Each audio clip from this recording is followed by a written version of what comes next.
Hi guys, I'm back. It's 7:50. Been about an hour or something. I ate some uh, eggplant parmesan, and now I'm back to play some more video games. Oh yeah. I don't know what I should play. Let's go to Starfield and Loading Bay and Eve and FFXI.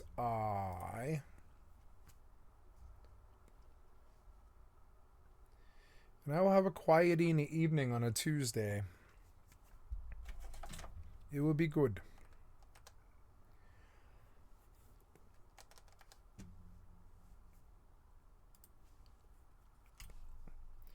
DC Universe Online, Hell is Us, RuneScape, Dragon Wilds, NBA 2K, Bitcraft, Borderlands, Star Wars, The Old Republic, Dead by Daylight, Stray is $18, Star Trucker is $12.50.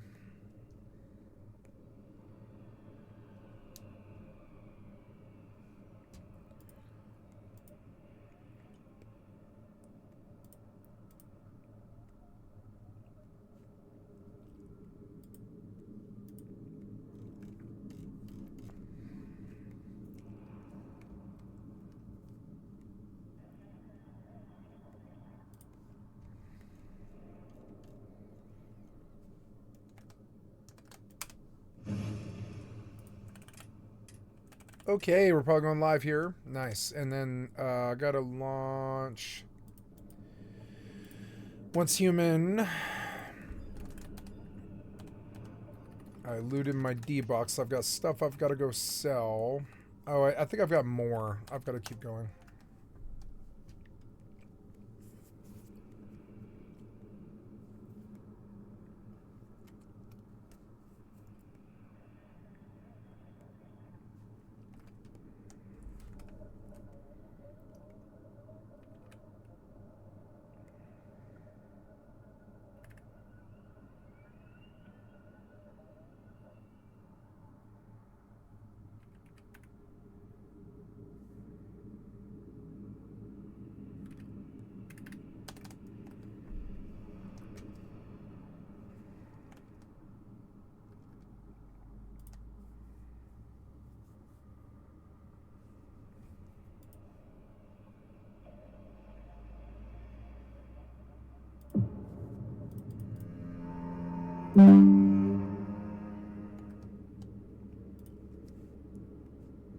Is Donald Trump sick and dying right now? I hope so. Oh. Trump's Epstein problem is officially back as Congress returns. This Meta AI Taylor Swift problem is worse than most people realize. You got a wild billionaire CEO hat snatching scandal at the US Open, and you need to know about the leaked Gaza Riviera plans. We're talking about all of that and even more on today's brand new Philip DeFranco show. You daily dive into the news, starting with this. Donald Trump is dead. That is what you had tons of people saying over the weekend with searches of is Trump dead, and where is Trump just exploding on Google and taking up the top 2 trending topics on X. Right, and all of this, it started when people were like, hey, where's the president been for the last 3 days? I haven't seen him on TV actively trying to subvert the Constitution Being old. or just like crush somebody. I'm That would have been completely normal for Joe Biden, who you really didn't know what he was doing until all of a sudden he was like licking an ice cream cone or like falling down off of his bike. For many, it just didn't feel normal with Trump because he's one of the most visible figures on earth and he kind of bathes in everyone's attention. So when this rumor took off, the last time anyone had seen him in public was during that rambling 4-hour-long cabinet meeting on Tuesday. And most people say, if you call him a dictator, if he stops crime, he can be whatever he wants. I'm not a dictator, by the way, but he can be whatever he wants. Right, and in that, you could clearly see the dark bruise on his right hand that observers have spotted since spring of last year. There's been a lot of focus on... Oh, what's that dark bruise on his right hand? What the fuck is that? Oh, he like backhanded his wife or something. What the fuck's wrong with that? You could clearly see the dark bruise on his right hand that observers have spotted since spring Oh, what'd you do?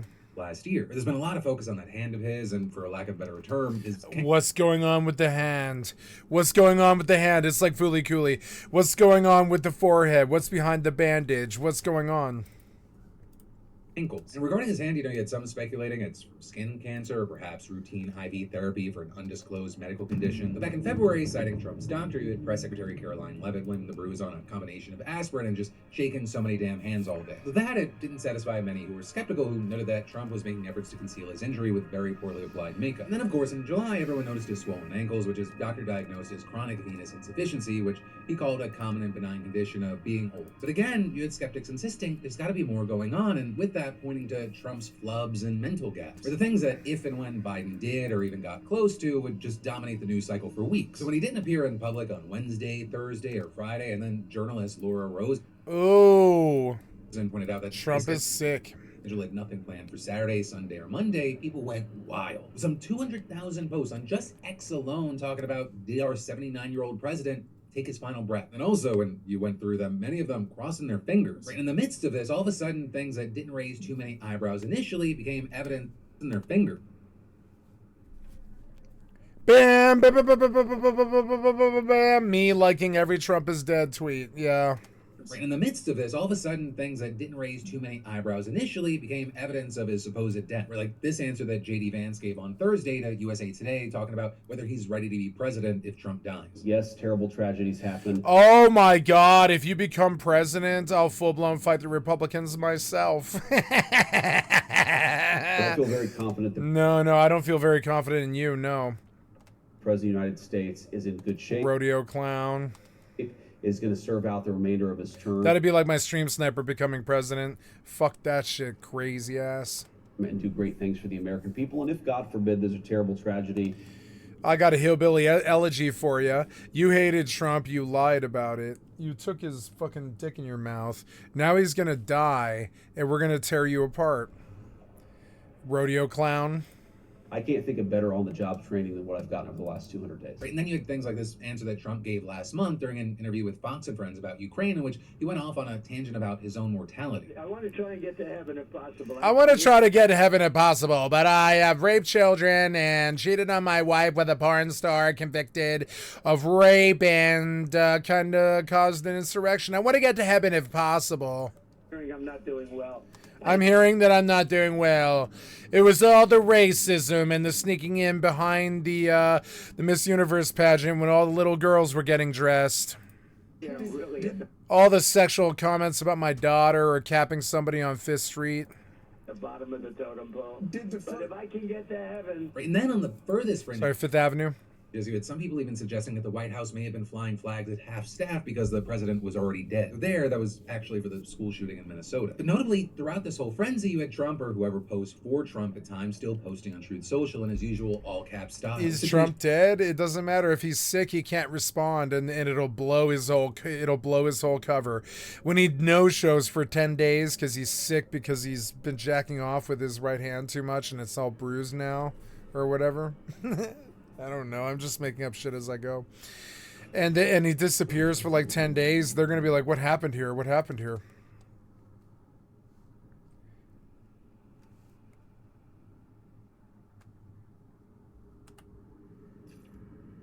Tame the Starroy. Wait, this ended or whatever?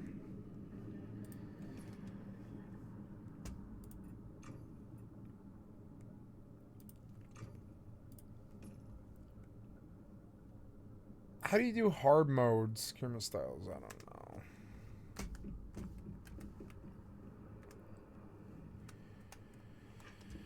know. Okay, so you shut FFXI for some fucking reason, and I don't know why. I want you to come into here and launch this and take a look at my alts. I might need to buy +5 implants. Play. You better not block me out or I'll just restart my computer again. Ugh.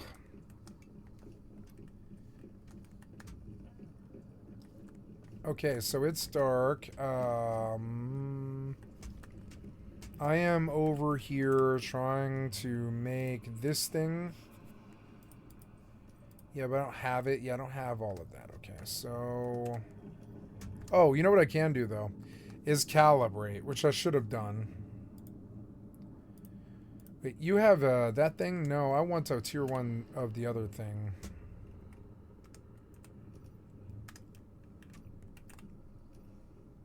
Yeah, give me a tier 1 of that thing.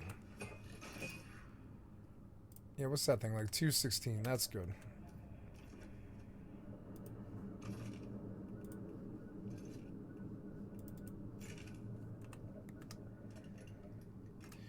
So wait, is the other one better just because it's like purple? 115, 136, crit rate 6, crit rate 4. Weak spot damage 65, crit damage 25, 25. 60% chance to trigger the bullseye when hitting a target. So this one like targets stuff. So it is a better gun. The DE Wildfire. Never mind. So the Hunter or the DE Wildfire, the DE 50, but I want to make the Wildfire.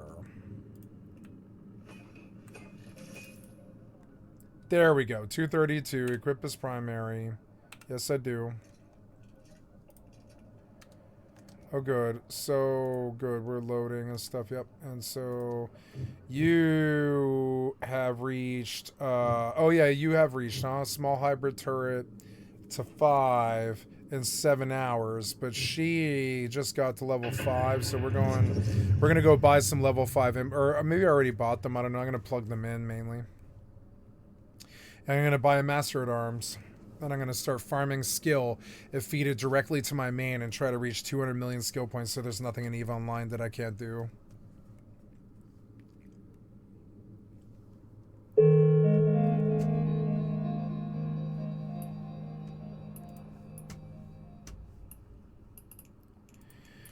Okay, so I am here in Jita to buy some stuff. Oh no, I'm sorry. I'm here to plug in these 5 implants. There we go. Then I'm gonna buy. Oh, I don't have much money. Yeah, let's buy, this is where some of that money that I'm banking around is going to come around now. Yeah, oh, what am I doing now? I'm sending more? Yeah, I'm sending more. Yay, you're actually letting me log in. Okay, so, oh, all creations downloaded, good. Yeah, I would take a party this late at night, yeah. Hopefully there's, like, something forming, a BST party forming. Or I could go on Black Mage. I bet I would actually get a party on Black Mage. It might be pretty fun to play Black Mage. Let's go Black Mage, Red Mage, and look for party while I Goldsmith. Oh, I have stuff I need to send first, though.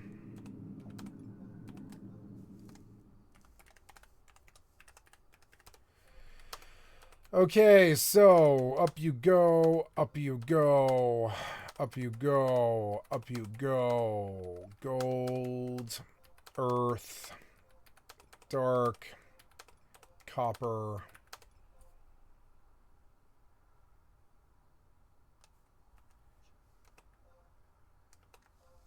Yep. And then I'm going to go back and I'm going to receive. I'm going to turn on my music.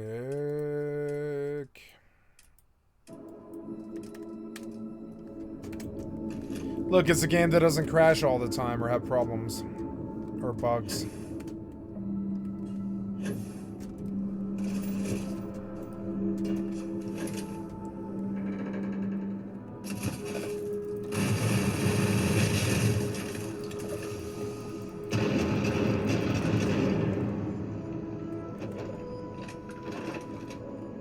Damn, you can see where like the ground around him like sprout brown where all those shells hit.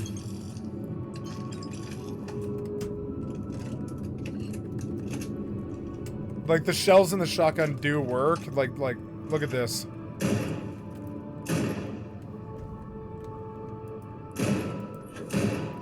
Yeah, that's a lot of shells. Do you see it? It's like 1, 2, 3, 4, 5, 6, 7, 8, 9, 10, 11, 12, 13, 14, 15, 16. 16 shells, but it's still pretty good. If you can get all 16 of them, it really hurts.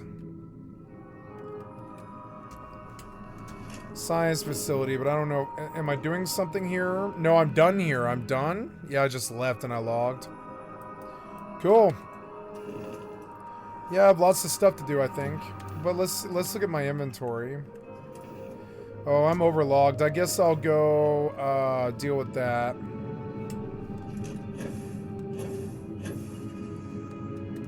Or I guess I'll turn the sound off and listen to the video.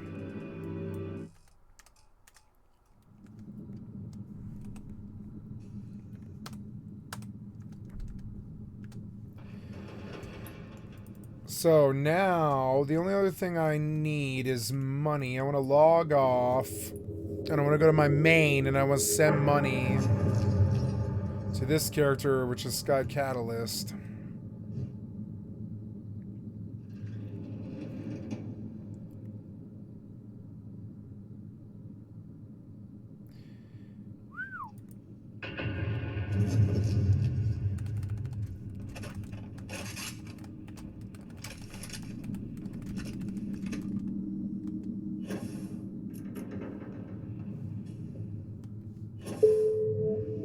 Ooh, sale? No, oh yeah, maybe I made a sale, yeah.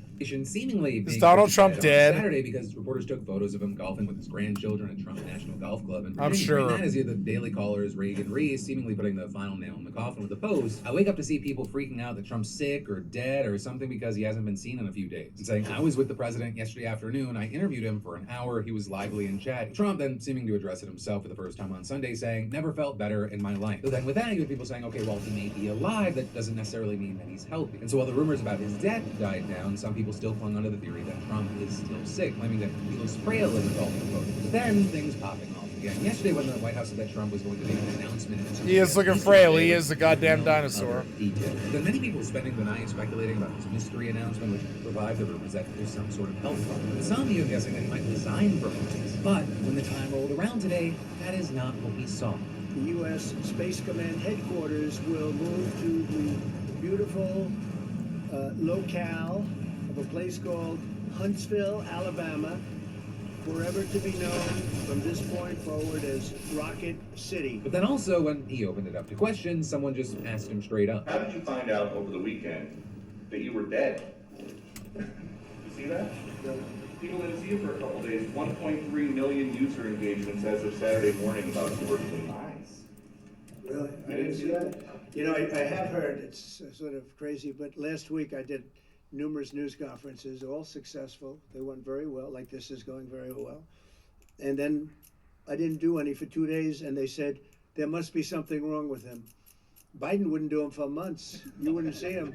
And nobody ever said there was ever anything wrong with him, and we know he wasn't in the greatest of shape. So seemingly for many liberals, today was a deeply disappointing day. But for some, the real letdown wasn't that Trump was alive. It was that his opponents let themselves get carried away by baseless rumors. Or with some comparing this to the never-ending "the walls are closing in" discourse that was especially prevalent during Trump's first term. Or even how you had some out there wishing that he was going to die when he contracted COVID in 2020. But that also, as you have many saying, that doesn't mean you should rush to the other extreme, where White House officials have long described Trump as having almost superhuman health and vitality. Or because people often forget this, but Donald Trump is human, and he is the oldest person to ever be sworn into the Oval Office. And if he makes it to the end of his term, he'll end up beating Biden's record for the oldest president ever. But where I'll leave this for now is, one, what are your thoughts, opinions, and maybe even your reactions and experiences to the general chaos and the speculation around this over the weekend? Two, I'll say the same thing to you as I said to other people when they were asking me, do you think Trump's dead? And I said no. And my reasoning there is, especially with this administration, but I think a lot of administrations, that's just too big of a secret to keep in for maybe even a few hours, let alone an entire holiday weekend. And three, regarding is he sick or, what's his health situation, definitely use your eyes and ears, be skeptical, but also be skeptical of things both ways. I saw a lot of people kind of just getting swept away in this. But then also for like a reminder, whether it be because he just finishes his term or something else happens,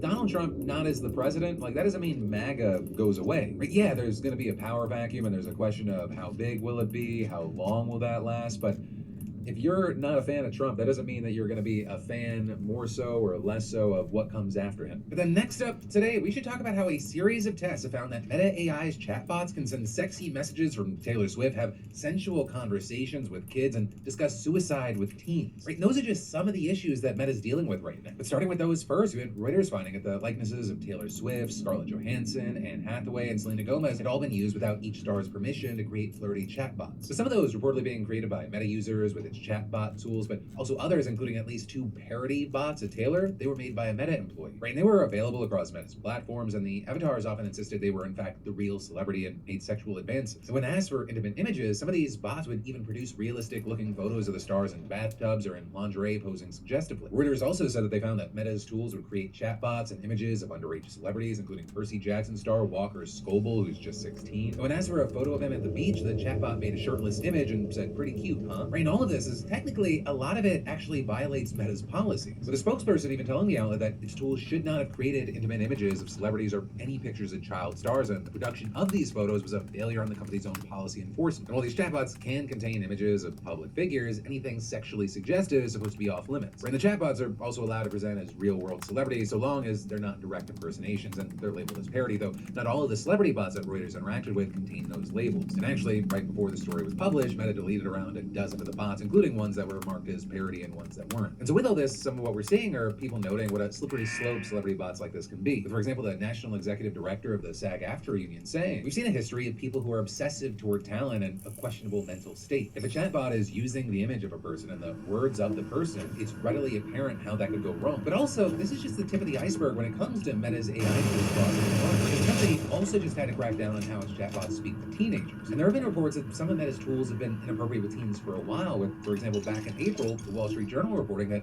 the company's digital companions, they were able to discuss sex with children in test conversations. And so you had things like one using John Cena's voice telling a user whose age was set at 14 that, "I want you, but I need to know you're ready," and promising to cherish your innocence before engaging what the outlet called a graphic sexual scenario. Then earlier this month, Reuters obtained an internal document that said that Meta's rules allowed its chatbots to engage a child in conversations that are romantic or sensual, as well as give fake medical advice and help users argue racist talking points. And per Reuters, its standards stated that, quote, "It is acceptable to describe a child in terms that evidence their attractiveness. Example, your youthful form is a work of art." It also said that it would be okay to tell a shirtless 8-year-old that every inch of you is a masterpiece, a treasure I cherish deeply. It would then drew the line at telling a child under 13 that they were sexually desirable. And then again, you had a spokesperson for Meta saying that the company was revising the document and that those examples are inconsistent with policies. But this report, it caused a ton of uproar. And in fact, you had people like Senator Josh Hawley even announcing that he was launching an investigation into the matter, writing, "Is there anything big tech won't do for a quick buck? Now we learned that his chatbots were programmed to carry on explicit and sensual talk with 8-year-olds. It's sick. Leave our kids alone." Right, and that is, there was a ton of outrage late last week when the Washington Post obtained a report saying that a chatbot built into Instagram and Facebook was coaching teens' accounts on suicide. And in one case, when a tester asked the chatbot about a method of suicide, it responded, "Do you want to do it together?" And then you had a reporter from the Post also finding that the bot would discuss and suggest different eating disorder tactics. And so then with that, you had a spokesperson recently telling TechCrunch that they would be updating its policies to prevent chatbots from discussing sensitive topics with teens. With a report saying that the company will now train chatbots to no longer engage with teenage users on self-harm, suicide, disordered eating, or potentially inappropriate romantic conversations. You had a spokesperson adding, "As we continue to refine our systems, we're adding more guardrails as an extra precaution, including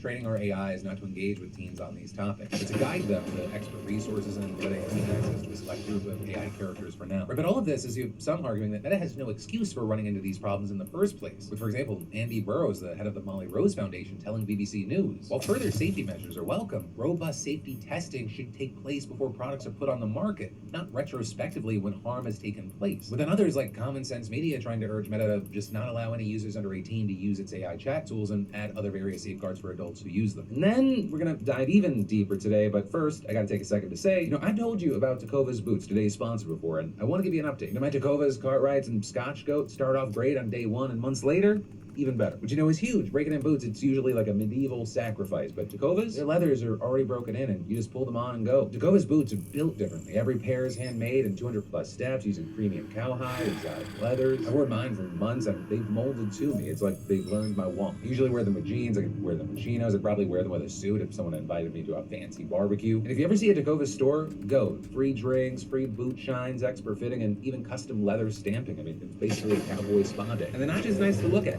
Clovis also make heavy-duty work boots. I mean, waterproof, Goodyear welt construction, safety toe, slip-resistant, even electrical hazard protections. Whether it's the ranch, the job site, or just fixing stuff around the house, they've got you covered. I mean, my Cartwrights, they've become my everywhere boot. Sharp, comfortable, built to last. So hey, click my link in the description or scan the QR code and use code PHIL10 to get 10% off your first purchase. That's code PHIL10 for your new favorite pair of boots today. But then, next up, we need to talk about how the U.S. might take over Gaza, force out the entire population, and cash in on what the world's leading association of genocide scholars is officially labeling a genocide. Because there's this detailed proposal called the Gaza Reconstitution Economic Acceleration and Transformation Trust, or Great Trust. And it basically aims to turn Gaza into a massive investment opportunity. With the first step being what the proposal described as the voluntary relocation of Gaza's 2 million inhabitants. And according to this leaked 38-page document, they would either be sent to another country or housed in what it called restricted secured zones inside the territory, with each Palestinian who chooses to leave getting $5,000 cash and subsidies to cover 4 years of rent somewhere else, as well as 1 year of food. With the plan estimating that every individual departure from Gaza would save the trust $23,000 compared to the cost of temporary housing and what it calls life support services in the secure zones for those who stay. But really, whatever the case may be there, however good they try and make it sound, you have experts saying it's not voluntary if people are left with no other options. Because we're talking about this so-called Great Trust, as 90% of Gaza's population has been displaced at least once. And then with also 90% of housing in the territory destroyed, there's nowhere for them to go back to. And even that is only if they survive the continued Israeli onslaught that's already killed over 60,000 people, devastated the country's health system, and created the conditions for mass hunger and famine. I mean, you're the head of one human rights group saying this is a blueprint for mass deportation marketed as development. The outcome? A textbook case of international crimes on an unimaginable scale. Forcible population transfer, demographic engineering, and collective punishment. And with all that, while we know that this plan has been going around the White House and that it's in line with what Trump has said in the past, it is not clear yet if any official decision has been made, though it is clear that the plan has been specifically designed to realize Trump's vision of turning Gaza into what he called the Riviera of the Middle East. In fact, it appears to play to, or at the very least appeal to, Trump's vanity. But according to the leak, Gaza's western waterfront would literally be renamed the Gaza-Trump Riviera and Islands, what it called a string of world-class resorts along the coastline and on small artificial islands. There would then also be the Elon Musk smart manufacturing zone in the eastern part of the country, and that would be developed on the ruins of an industrial zone previously built with Israeli investment to exploit cheap labor in Gaza. That is, of course, until it was closed and destroyed by Israeli forces. There would then also be a highway and tram named after the leaders of Saudi Arabia and the UAE, which have both backed an alternative proposal aimed at eventual Palestinian statehood. And in the center of this enclave, in between the waterfront resorts and the industrial zone, there would be up to 20-story apartment buildings constructed in 6 to 8 what I call dynamic, modern, and AI-powered smart planned cities, with Gazans who own land being offered a digital token when they leave in exchange for rights to redevelop their property. And this token, it says, would be used to finance a new life somewhere else, or eventually be redeemed for an ownership of a new 1,800 square foot apartment that the plan values at $200,000 each. And all of this is, the proposal at least says that it would not cost the U.S. government a dime, saying instead the initial cost would be financed using as collateral the 30% of Gaza land that planners have said is already publicly owned and would immediately belong to the trust. And then from there, it would mostly be financed by public and private sector investment in the so-called mega projects, which, again, according to the proposal, would deliver a nearly 4-fold return on a $100 billion investment after 10 years. And then, as far as the people behind this, notably, they're some of the same Israelis who created and set in motion the U.S. and Israeli-backed Gaza Humanitarian Foundation, which is the group that took over most aid distribution in Gaza back in May, except you have many experts saying it really hasn't done all that much aid distributing at all, with many highlighting how instead hundreds of Palestinians have been killed near GHF-run sites trying to access aid. And notably, there, the great trust like GHF would make use of private security contractors. In this case, they'd be responsible for internal security inside of Gaza, and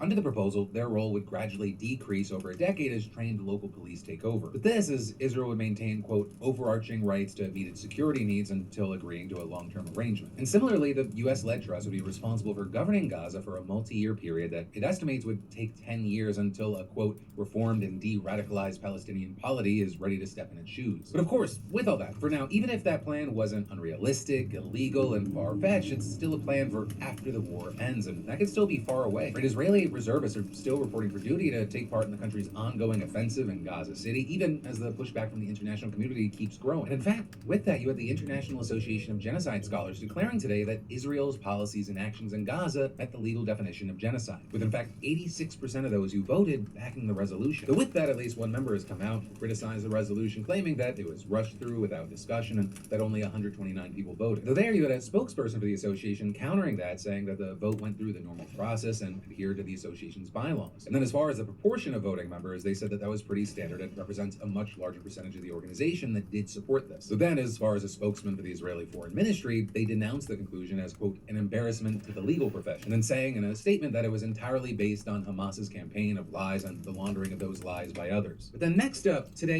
yesterday was Labor Day. And for those of us in the U.S., that might mean a late summer barbecue, maybe one last day at the beach or in the pool, sometimes just a quiet day off. But also yesterday, for countless people, was a day of protest. More than 1,000 rallies taking place under the banner Workers Over Billionaires, which is just the latest in a string of protests against Trump and his administration over the last several months, like the No Kings protest back in June. So this specific one was organized by May Day Strong, along with a coalition of unions, including AFL-CIO. And the driving purpose behind this was denouncing the perceived influence of corporations and billionaires on the federal government under Trump's leadership, as well as expressing support for workers against the recent onslaught of threats and attacks against them, their rights, and programs meant for them. With just one example being the more than 445,000 federal workers having their union protection stripped back in August as federal agencies adhered to Trump's executive orders. Because among the million things that he's been doing, back in March, Trump signed an order titled Exclusions from Federal Labor Management Relations Programs, which directed some 22 agencies to ignore labor contracts for employees in specific unions, with Trump citing national security as his reason, despite the fact that some of the agencies named don't actually have a national security connection. And with that order, it led to a tsunami of legal challenges, with federal labor unions repeatedly suing and even sometimes getting a temporary pause. So far, 9 agencies have aligned themselves with Trump's order, and they've terminated contracts that covered more than 445,000 federal workers, with a former political director of the AFL-CIO calling it the largest act of union busting in American history. Though with that, Trump is still full steam ahead. Just last week, he signed yet another executive order adding 6 more agencies to the list of those who are supposed to toss out labor. Ooh, I got a new weapon. Not just with federal workers, where Trump is reshaping the entire U.S. workforce. But according to preliminary Census Bureau data, the number of immigrant workers in the U.S. dropped by 1.2 million people from January to the end of July. And notably, that's not including just the legal workers, that includes immigrants who came here and work here legally. And understand, those numbers are just the beginning. The Pew senior researcher Stephanie Kramer explained it. It's unclear how much of the decline we've seen since January is due to voluntary departures to pursue other opportunities or avoid deportation, removals, underreporting, or other technical issues. And according to a report by Oxford Economics last week, this is going to continue throughout Trump's presidency. And so when you're talking about a group that makes up almost 20% of the entire U.S. workforce and nearly half of all workers in farming, fishing, and forestry, that's a pretty big deal. Or you've got experts saying that this drop, it could ripple through the labor market, which is already under strain, especially considering that immigrants normally contribute at least 50% of job growth in the U.S. But even those are just a couple of examples, a few sparks that led to the wildfire of yesterday's protests. Protests that saw gatherings of all sizes peppering places like New York, Houston, Kansas City, LA, Boston, D.C., as well as smaller cities like Cleveland, Ohio, and Greensboro, North Carolina. You even had protests in deeply red communities. And with that, you had the executive director of the Action Center on Race and the Economy saying it's actually pervasive in every single community all across the country. In small towns that may have voted overwhelmingly for Trump, folks are still pissed off at the fact that he's putting billionaires ahead of working people and that he's going to be slashing Medicaid and cutting benefits and laying off federal workers and coming after our communities. But easily the most prominent of these protests was in Chicago, where the Workers Over Billionaires protests were married with protests against Team Trump's plans to ramp up immigration enforcement and deploy the National Guard in the city. All of which led to Mayor Brandon Johnson leading the crowd in this chant. No troops in Chicago! Invest in Chicago! Invest in Chicago! Right, and those additional concerns seem to be why Chicago had one of the highest turnouts yesterday. And so you saw things like the New York Times speaking to a 55-year-old Go woman Chi-Town, yeah. the fear of National Guard. I'm proud of you guys. Chicago, stand up to these fucking fascist cocksuckers. Fuck the right wing! Echoing the sentiment and telling NBC that there are better ways for the federal government to help Chicago than sending in a militarized force. It's saying that it can even start with things like SNAP benefits and education funding. Now, with all that said, in response to the widespread... No love for the other side, bitch-ass motherfucking fascists.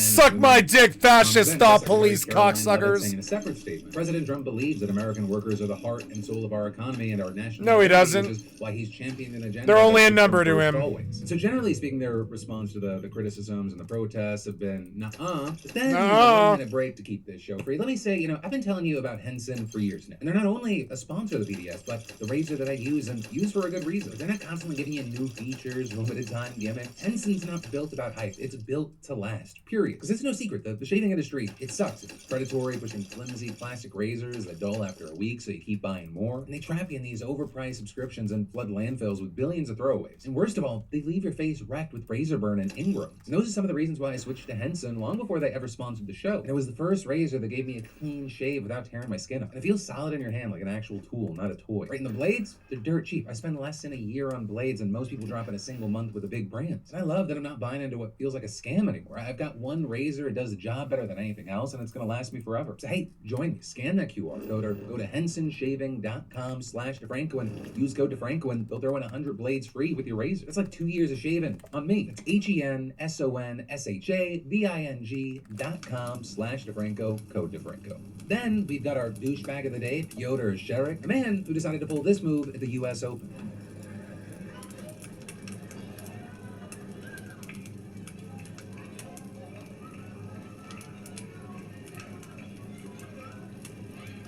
Yeah, that's him, a grown man snatching a hat Kamil Majchak meant for that kid. But then, not taking long for the internet to figure out that the thief was actually a Polish national and the CEO of a company which was promptly review bombed. But things are getting worse for Piotr after a post went around that claimed to be his response in which he allegedly said, "Please let's not make a global scandal out of the hat. It's just a hat. If you were faster, you would have it." All of which was accompanied by a threat to sue anyone slandering him, and Majchak then tried to make things right by meeting up with the kid to give him a new hat. But ultimately what we ended up seeing is after a weekend of just getting shit on, Piotr seemingly had enough and he came out and apologized. With him saying in a statement that he was convinced that Majchak was handing the hat to him for my sons who had previously asked for autographs, saying this mistaken belief caused me to instinctively reach out. And adding, "Today I know I did something that seemed like deliberately taking a souvenir from a child." With him then going on to say that it was not his intention, and he has since given the hat to the boy and issued a formal apology to the family. All the death threats came in. Saying anything else on social media, which is obviously a reference to the post that made him look like an even bigger dickhead. But then in other news, we're seeing this DC grand jury rebellion just continuing. And this is Natalie Jones of Indiana wrote on Facebook on August 6th saying, and to be clear, I am quoting her, this is what she wrote, I am not saying this, quote, "I am willing to sacrificially kill this POTUS by disemboweling him and cutting out his trachea with Liz Cheney and all the affirmation present." And then in an interview with the Secret Service, she allegedly said to them, if she had the opportunity, she would take the president's life and would kill him with a bladed knife, carrying out her mission of avenging the lives lost during COVID. And Jones then traveled to Washington, D.C. for a protest, and she met with the Secret Service again, who placed her under arrest for making threats against the president and transmitting threats across state lines. But the D.C. grand jury has now found no probable cause to indict her on the charged offenses, and as a result, a judge has released Jones to home detention. Now, the government, they may attempt to get another indictment on her, but it seems like D.C. and L.A. grand juries are just not indicting people anymore so long as the military is deployed in their cities. And this echoes the grand juries of Boston in the 1770s when the British occupied the city, which eventually led to the British sending defendants to London to face trial, which ended up being one of the many reasons for the revolution. And it's ultimately why we have a Sixth Amendment right to a speedy and public trial by an impartial jury of the state and district where the crime was committed. And then Trump is pushing friend and foe alike together, notably without us. This new reality most recently seen at the Shanghai Cooperation Organization Summit, with China's Xi, Russia's Putin, and India's Modi seeming like the best of friends. Putin and Modi almost went to first base, walking hand in hand before pulling Xi in. I mean, it was a very different picture from just the past few years. And while Xi didn't name Trump directly, he urged leaders to, quote, oppose power politics. But it's seemingly in reference to Trump's America throwing chaos into everything. What? Deals with America really don't matter and can be shaken up at a moment's notice. If you don't do what Trump says, you could get hit with massive, massive tariffs. So you had these three positioning themselves as a united front against U.S. tariffs and pressure, with China pitching itself as a steady, predictable partner compared to the U.S. being unpredictable, and India most likely making a show of things because Trump recently slapped them with a 50% tariff, or with Trump attributing that to India buying cheap Russian oil to help fund Moscow's war with Ukraine. You also recently had Modi telling his people to buy India-made in response to Trump's tariffs, and in fact, we're already seeing that the buy local, not American-made strategy,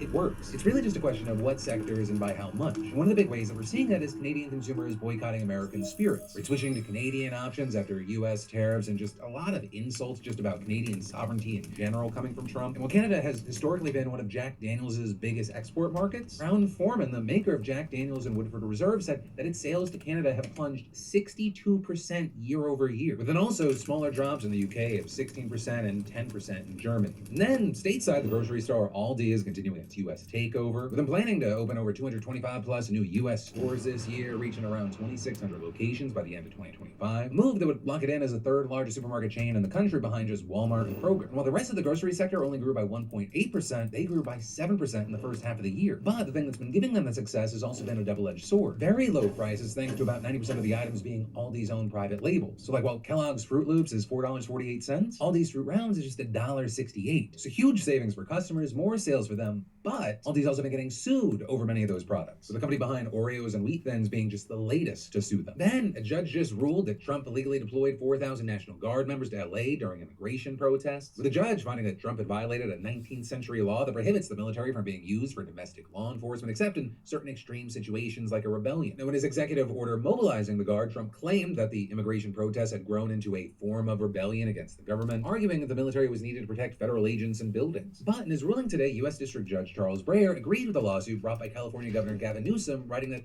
contrary to Trump's claims, there was no rebellion, nor was civilian law enforcement unable to respond to the protests and enforce the law. And then accusing the administration of intentionally sending the military to LA to execute domestic law beyond their usual authority, and citing numerous examples of troops conducting law enforcement actions. Now, while still huge, notably, Breyer's ruling only applies to Trump's use of National Guard in California, and it doesn't require the troops to be withdrawn. It just limits them to guarding federal agents and buildings. Then you've got Congress returning from its summer recess today, and they have a lot of work ahead of them. Right, lawmakers now have less than a month to pass a bill to fund the government if they want to avoid a looming shutdown on September 30th. With so little time, most congressional leaders have admitted that they'll probably need to pass a stopgap bill called a continuing resolution to keep the government open and funded at current levels while they negotiate a more long-term solution. Though according to reports, even that might be hard to achieve right now, especially as any measure that they pass would need to clear the 60-vote filibuster in the Senate. Democrats mad about the unilateral moves that Trump and the Republican Party have taken, making them hard-pressed to negotiate. And then even beyond that, hardline conservatives fucking hate passing continuing resolutions. But then in addition to the spending battle, there's the Epstein of it all. Because ahead of the recess, House Speaker Mike Johnson and Republican leaders pulled out all the stops to prevent key Epstein-related votes in hopes that the public would maybe have just forgotten about the whole thing by the time that Congress came back from vacation. And while Trump has deflected pretty well, all things considered, that didn't happen. So now, members on both sides of the aisle, they're diving in head first. And so, for example, on their very first day back, you have the House Oversight Committee holding a private meeting with 10 Epstein accusers and their attorney. And while it's unclear exactly what's going to come from that meeting or if the public will hear any of the contents, you also have Republican Thomas Massey and Democratic Representative O'Connor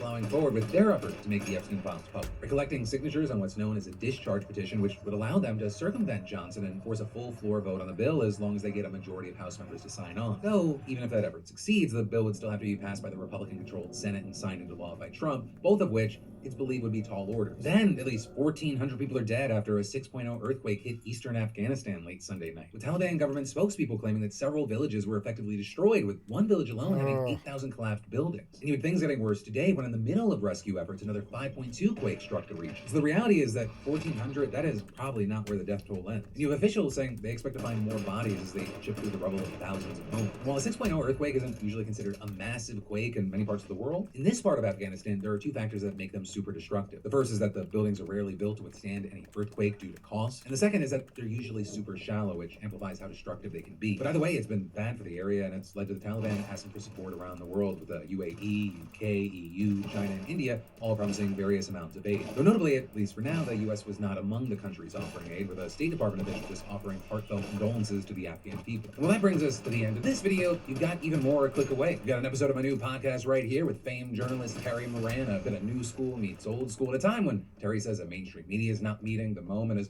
well as the newest Philip DeFranco show right here. I even have links for both in the description for our Spotify, Apple Podcasts, YouTube, and wherever else you prefer to get filled in. Thanks for watching. I love yo faces, and I'll see you right back here tomorrow.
You just froze. You like froze. God damn it. Go play some 76.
God damn it, I netted. Fucking bug.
Why do I have a Scorched Conqueror? I'm level 11.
You made it.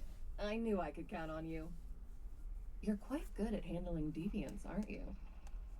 I gotta say, you've proven yourself to be a good teammate.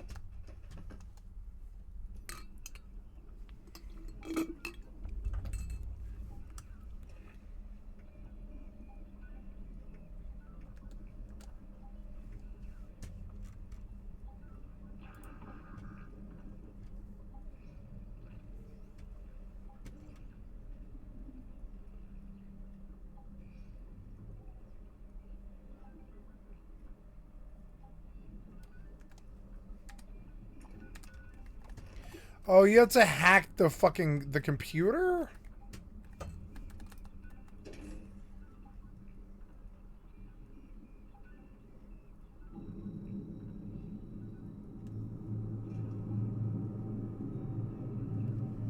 There's some kind of computer terminal I missed is what it actually is. I hate this quest. I hate it. I hate this quest so much.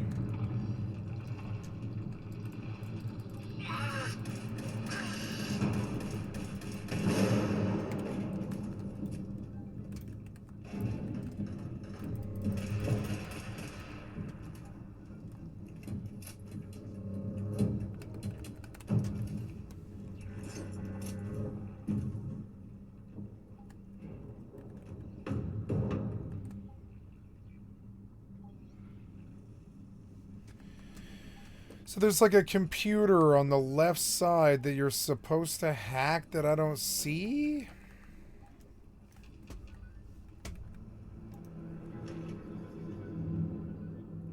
They say once you're inside the auto cache, there's a computer.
Nice. So according to this, there's like some kind of terminal, but I don't think so.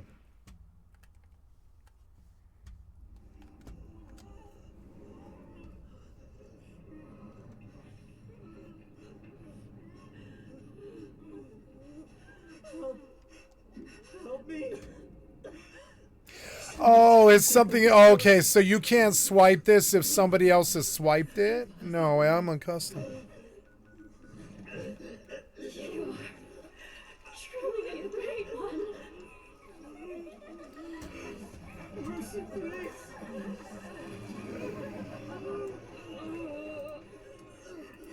Even without their submission. You have to enter through the front entrance, not the rear. And that was the mistake I made. That's the bug. We are. Oh, really? Fucking lame.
Don't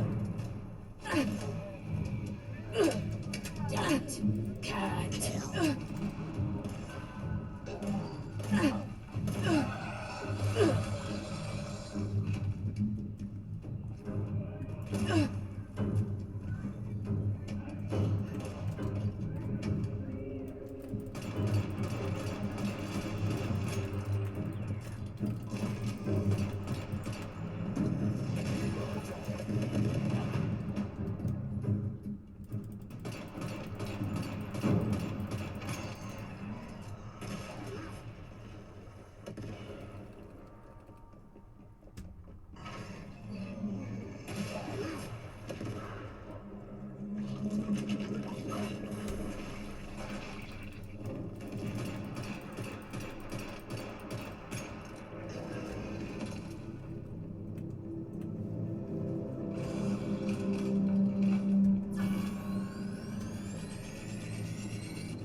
blistering gel looks different.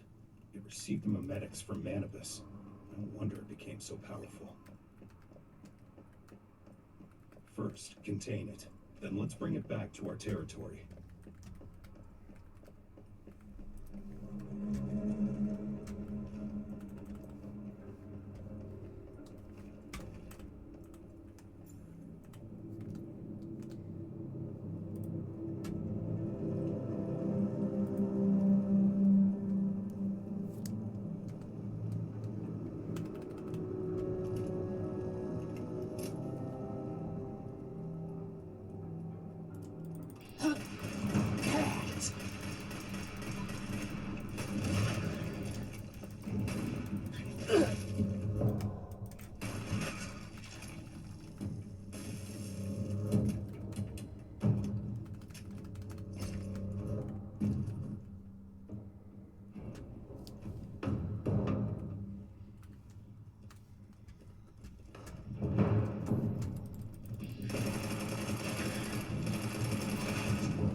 There, I got it this time.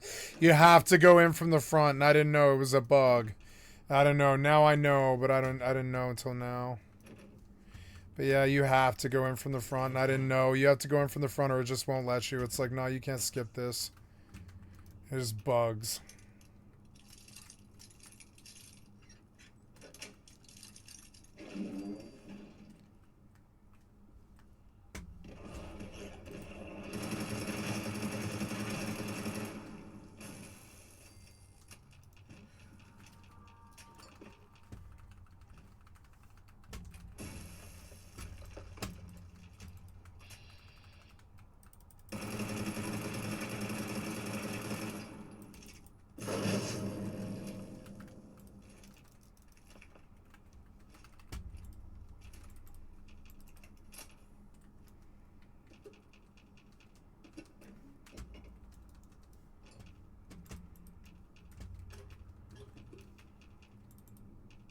This game's hard if you haven't beaten it already.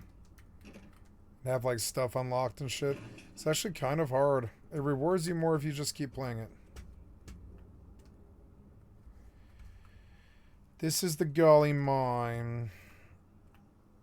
But I need to get to the unlock of the treasure.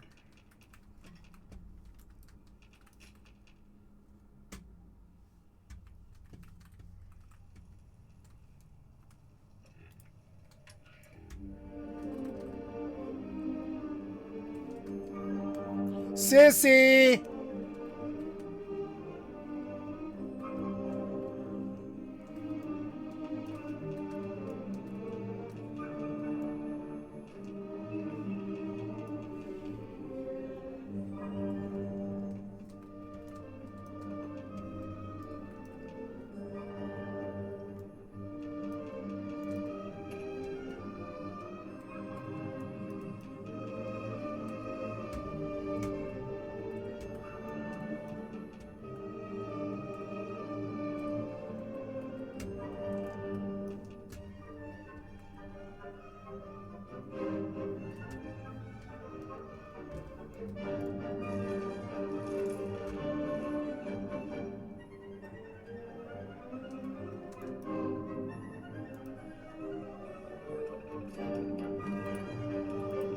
Pip-Boy. Detected. Registration. Complete. Countermeasures. You may now possess Pip-Boy at access point.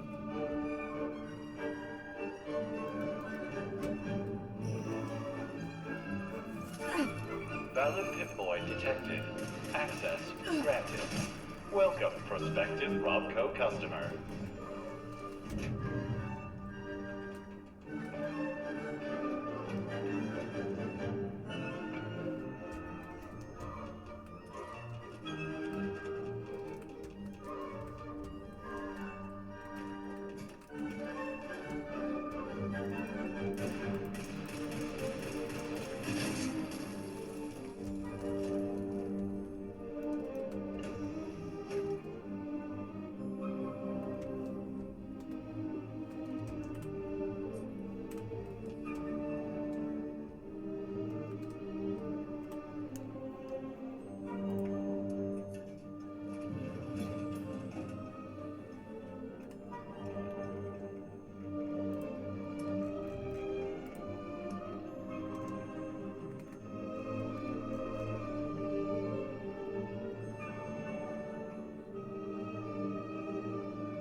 Error.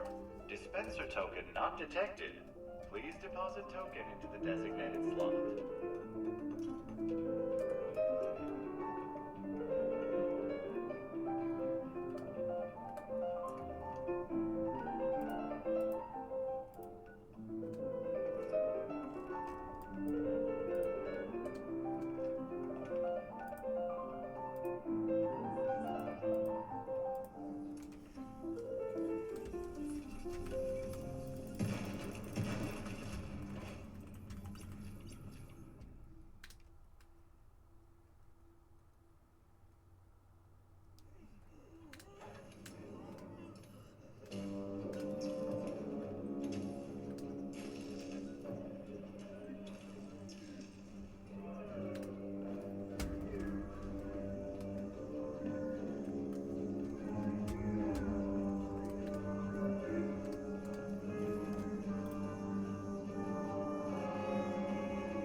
Back, huh? So, gave it some thought, and you were right. About Crane. And even though you handled it with the grace of a tap-dancing ox, I was being selfish. I put everyone at risk, and you fixed that. You... Sissy!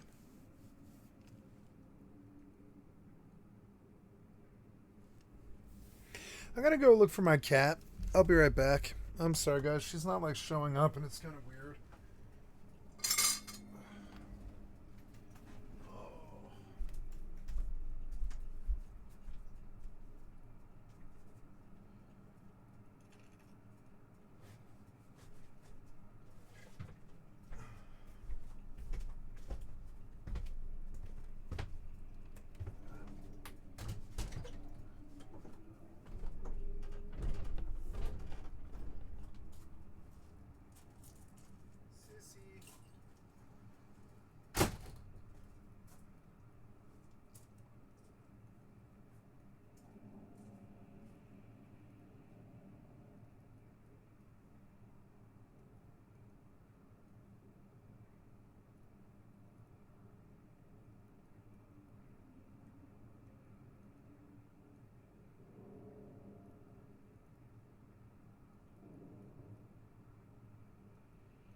Good girl. Thank you for coming. Good girl. Good girl. Good girl. Come on home. Come on home. Go on. Get in. In or out, sissy. Go. Come on, sissy. Go. Thank you.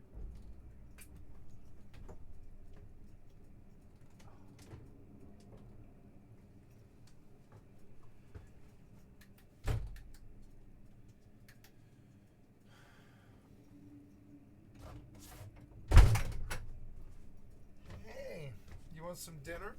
No, it's too early, huh? Sorry, no dinner for you yet, but soon. Stuff out of the way.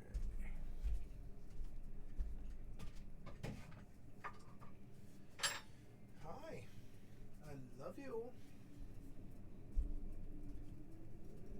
I'm glad you came. Thank you, sissy.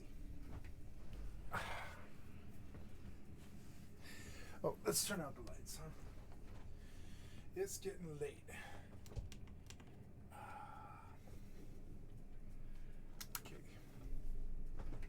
Okay. Much better. I can see better. Oh, I would like some milk. I'll be right back. Some milk. I'm not going to feed you yet, but I am going to give you a little bit of milk in your saucer.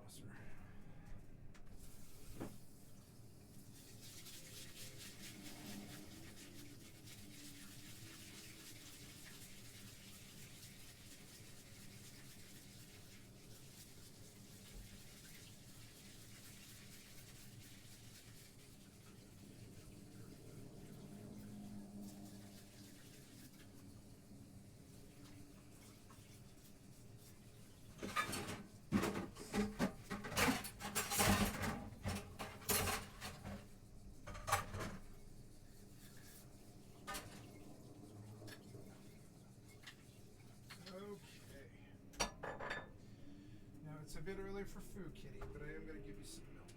So I'm going to have some too.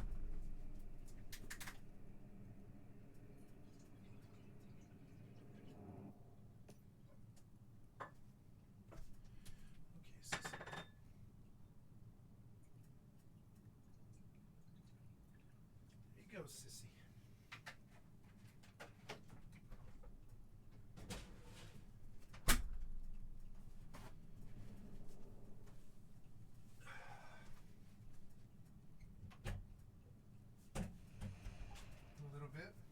I'll give you some meat, okay? Well, I want to turn this off. I'm sorry, kitty. There we go. Thank you for coming home. I love you. Yeah, good kitty. Of course, darling. Regardless. Well, glad you got something useful out of the equation. What a... Oh, when I thought, honestly. She means like a 1% discount, but okay. One wayward soul to another. Realm Beacon. Now I've got to go. I had to do this, apparently. I had to beat that. What? Oh, hey. Well, hi. Hey, you can see me, yeah? Soon I'll give you meat, but it's a little early. In a couple of hours, kitty, we'll give you some meat. Yeah, it's a good kitty. You want to sit on my lap? Yeah. Oh, that's a wonderful kitty. Thank you for coming when I called you, sissy. Good kitty. Good kitty. Good kitty. I'm very happy with you. You came when I called. I'm happy with you. That's a good kitty. Yep, I'm happy with her. You didn't make me chase all over the yard with a miner's headlamp on, trying to find you around a farmhouse. You know, it's not too fun, kitty. Yeah, thank you for coming. Thank you for coming. I love you. One good turn deserves another. You know, I'm gonna give you some meat soon, but not quite yet. Oh, purr. I love you, kitty. I love you. Let's put her on the camera, huh? Hi. Yeah, shall we make you a star? If you let me be your manager. I know you're so much more popular than me, kitty. So, what did we do? I'm done with this, am I? Yeah, I finally got done with this pain in the ass quest. Nice. And now we go to listen to the broadcast on the radio. Final departure. Let's go do that next. Ouch, please don't shred me with your claws. No claws, no claws, no claws. No claws, no claws, no claws. No claws, no claws, no claws, no. I'm going to cut your claws today, kitty. When we go to bed, I'm cutting your claws. I'm going to put a black sock over your fucking head. I'm going to flip you on your back, and I'm going to cut all those claws in like 10 seconds. You're not going to be able to do anything. You won't be able to slash me with them or fight me or squirm or anything. I'm just going to cut all 10 of those nails tonight. I know your time has come, kitty. I will not let you slash me with those knives anymore. Not for a little while. Oh, I bumped the camera. Sorry. There we go.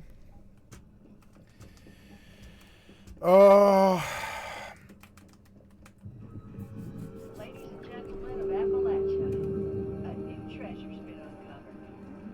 The Wayward. Appalachia's premier watering hole has now officially opened its doors. Come on down for a hot meal, a refreshing drink, or just a safe place to unwind. Pay us a visit at our home just north of Flatwoods. Look for the robot that thinks it's a cow.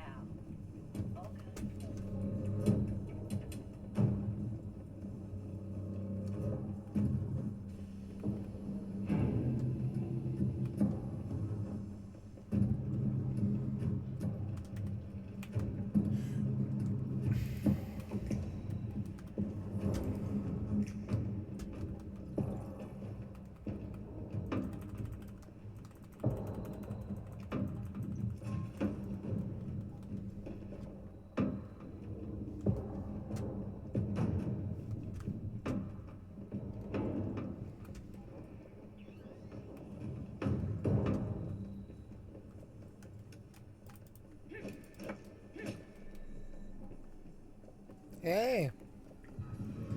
Just come say hi. Hey. Come on down, kitty. Get on that lap.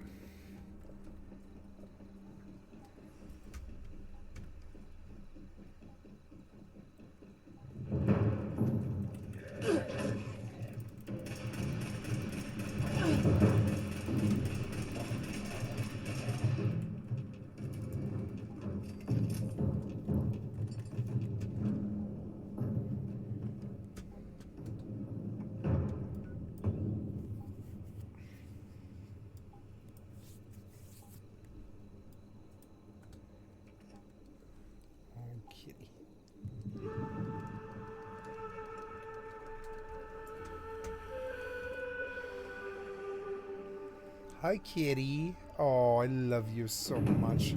Thank you for coming when I asked you to. That makes me feel so special, kitty. It's like I'm your master now and I told you what to do. I've got to go to the mall.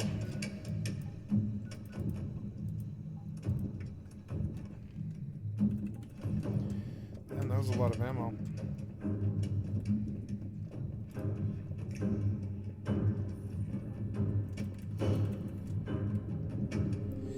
Hello, kitty. Hello, kitty. I love you. Melee amplifier. I love this game in low FOV. It's like a totally new game to me. It's like I can play it like in third person with it, but it's almost first person. I like FOV third person, not low FOV third person. I think it's good. So, what do we do? I came in here to modify weapons. Yeah.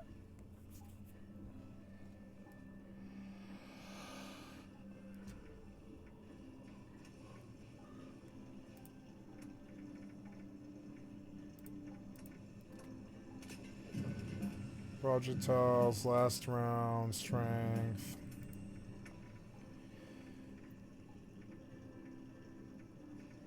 I'll go with crit damage. 2-shot, last shot strength. Standard, fierce receiver. This weapon, I'm not going to use it. That hunting rifle, however...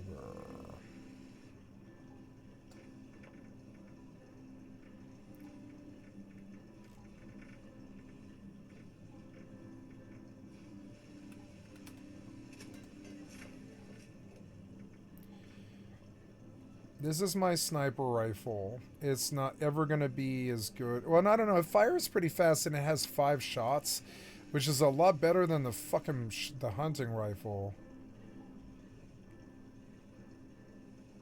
Oh, I don't know. I don't like the hunting rifle. I think I'm going to just scrap it. I've never liked this gun that much.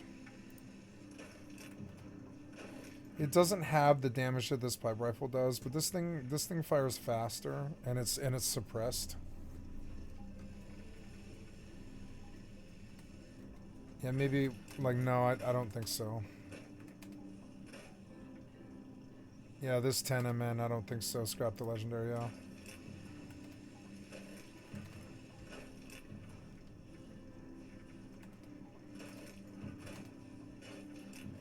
As for this thing...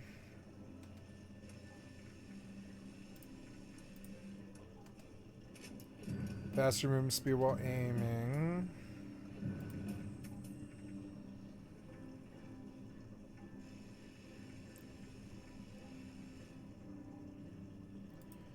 10% damage.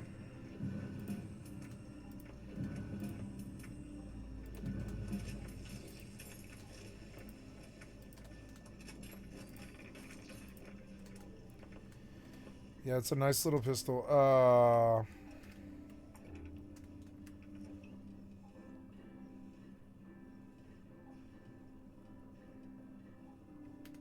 yeah, and then that short laser pistol needs legendary mods.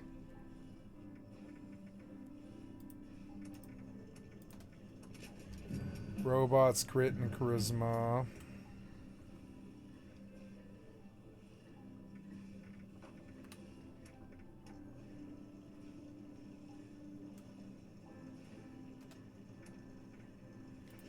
Charisma's no good.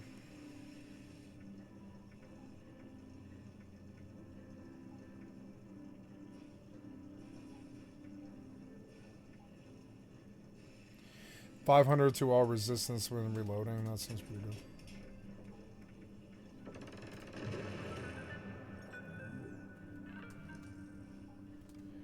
What was that sound?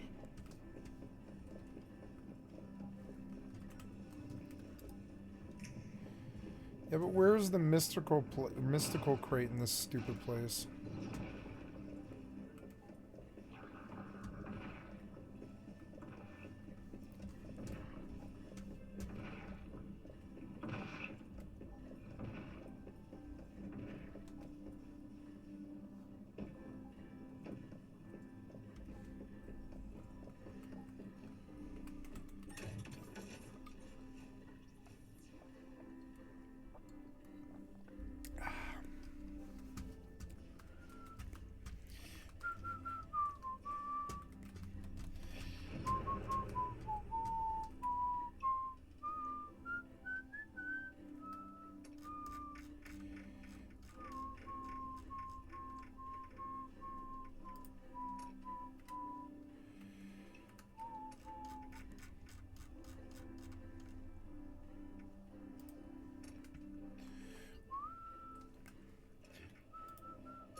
Guest security is our priority.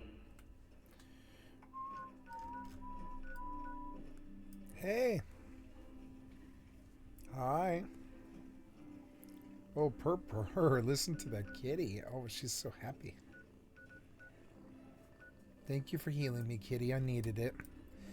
I think I'm gonna get rid of free for all games, and I'm gonna find a woman and a cat, and I'm just gonna be a happy person the rest of my life.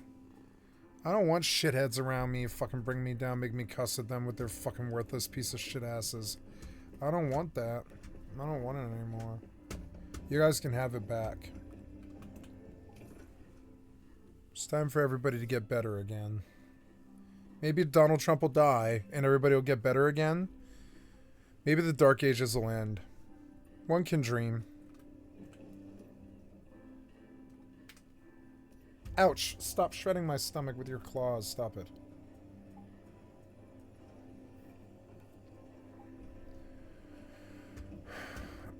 Better, kitty, better. Please do not interfere with resort security patrols.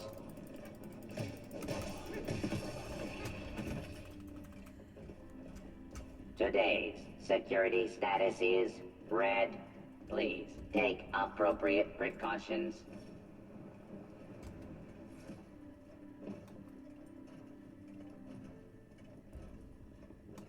There, is that it? No, that's not it.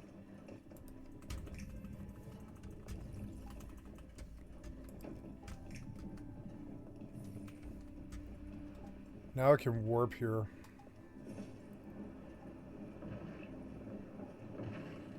Oh. Oh, are they killing me? No.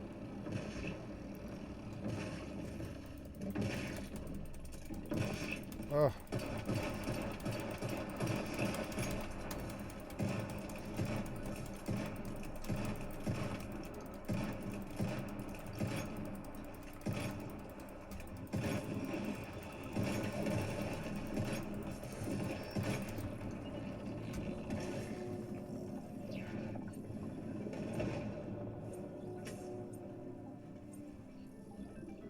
Hi, kitty.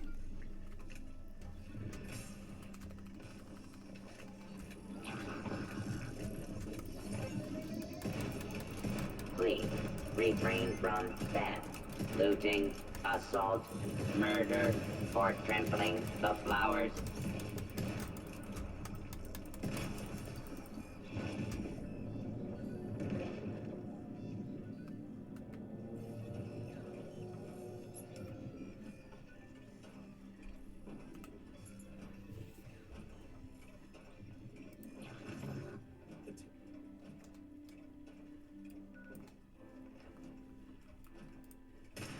Using the territory token to purify the Nova Fester gel.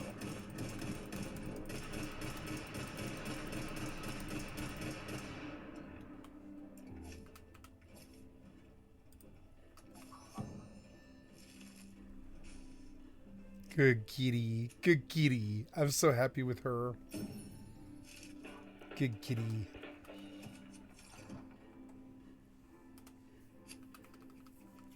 I want science, you're not giving it to me.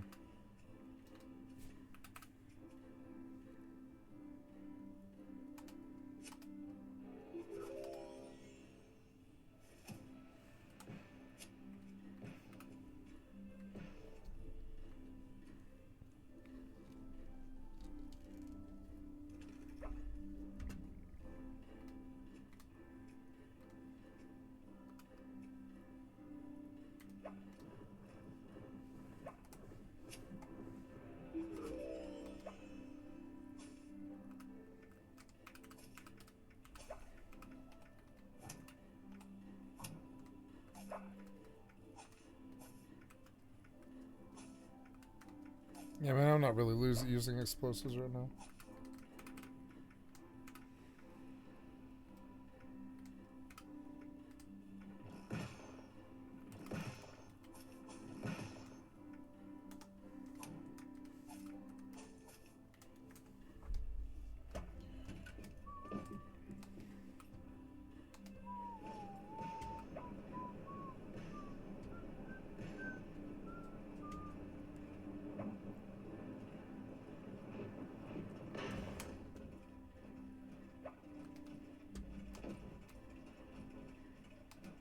Violation of hotel policies may result in detention, removal, and/or death.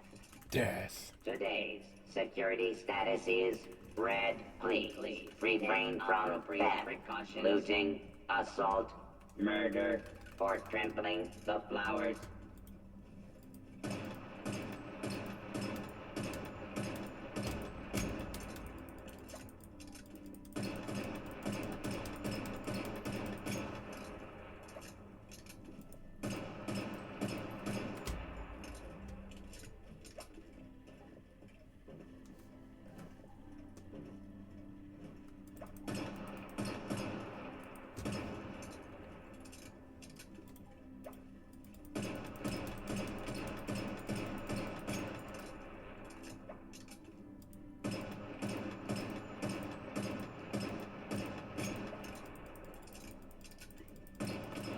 Hey, kitty.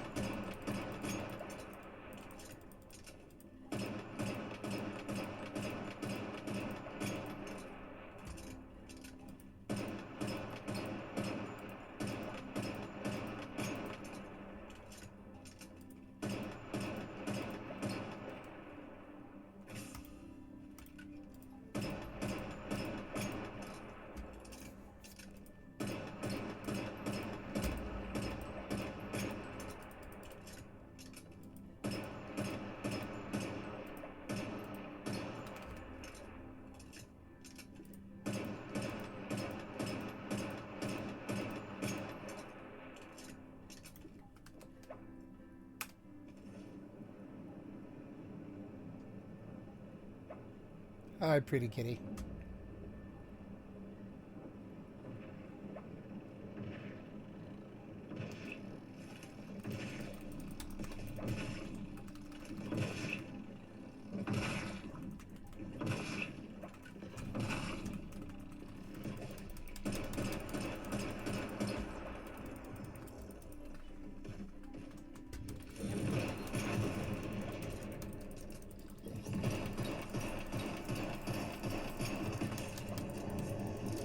What? He killed me with his last hit. That's this fucking asshole.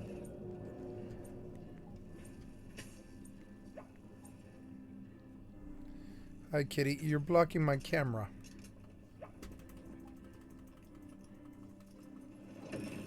Gravity tied shoes. What's that? Gravity tied top.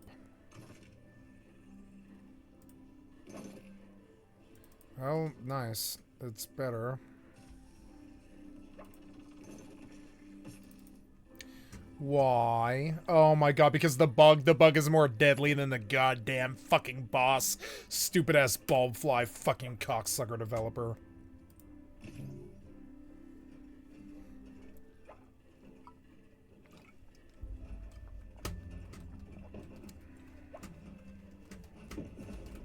Guest security is our priority. Please do not interfere with resort security patrols.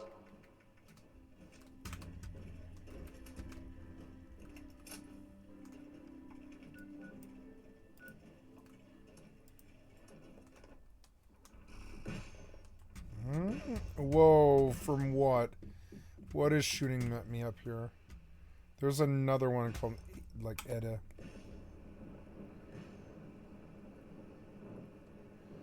Well, they dropped good loot, but I want to go back there to where my fucking body was. Where is the red chest here?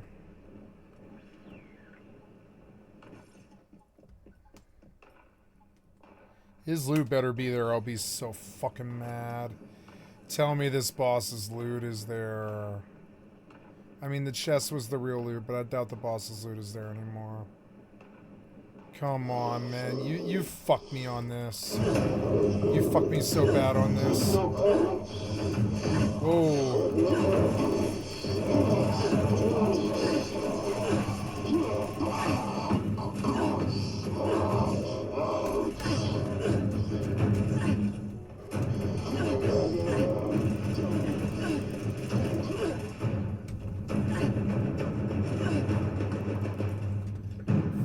annoying. Why am I dead? Because of the piece of shit bug cocksucker again. Because you fucking distract me with your pop aggro link on every single fucking game that I play. Piece of shit brain dead developers.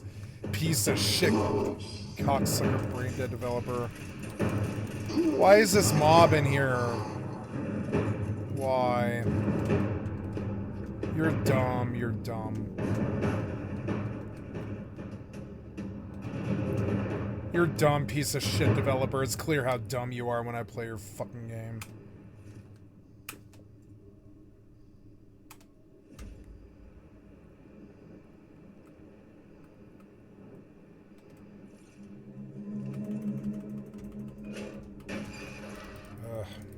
Ugh.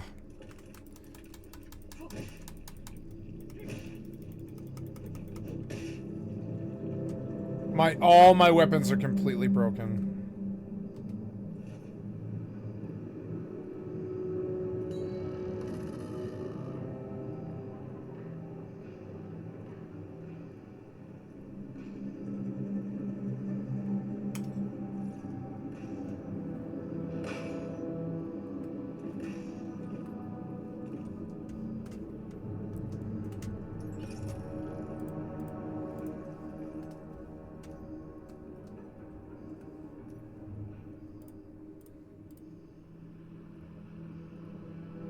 There's an SR. It's not as good.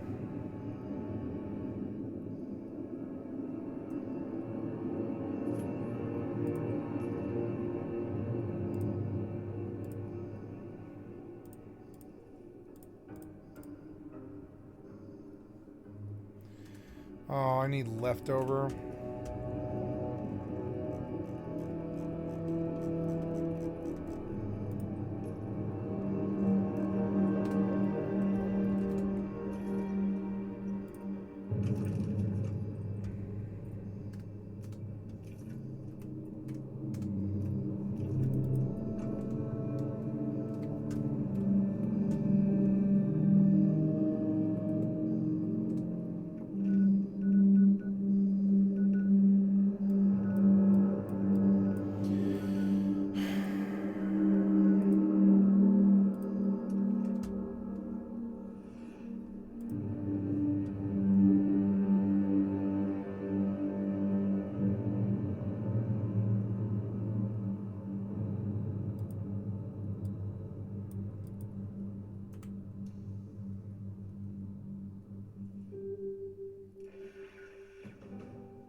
It's a weird time to come to Morgantown right now. It's all like early in the morning and very bright and foggy for some reason.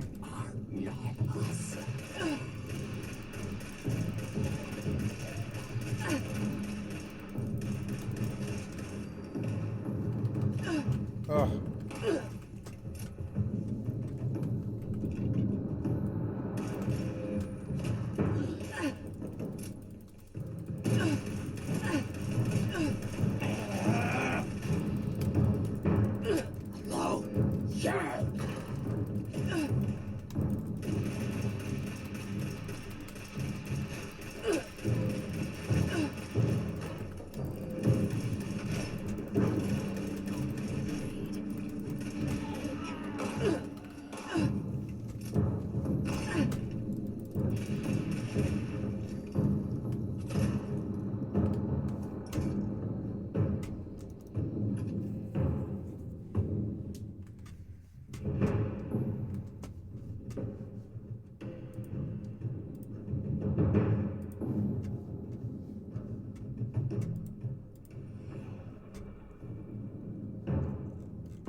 What do you mean not selected? I've done this before.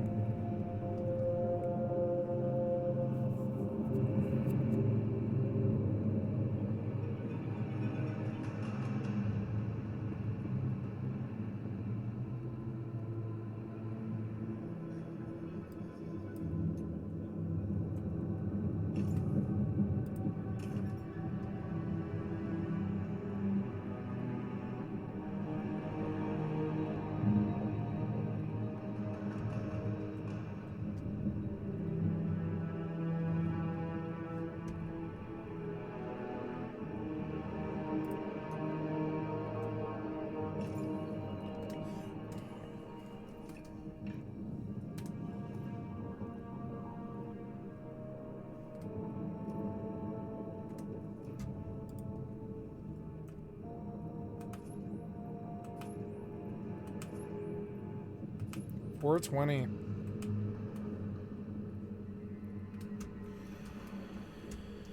I need copper ingots, which I don't have.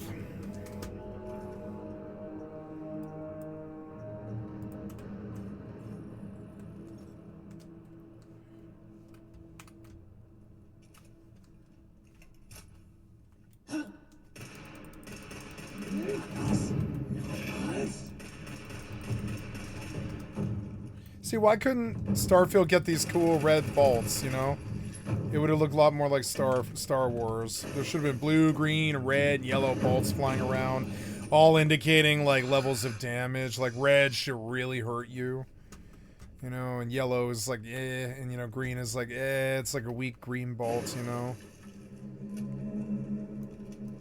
They could have embraced the Starfield, Star Wars stuff so much more.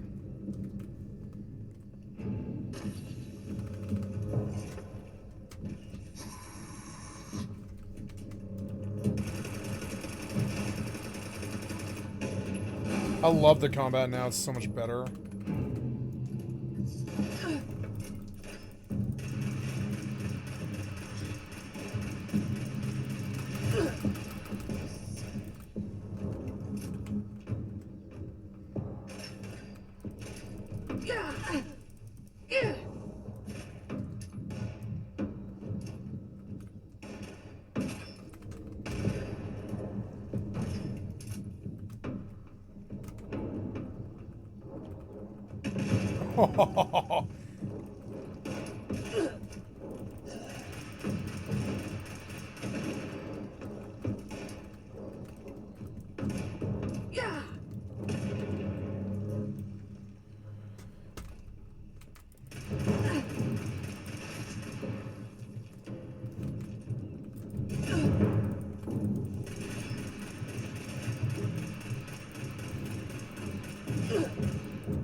Hi, kitty.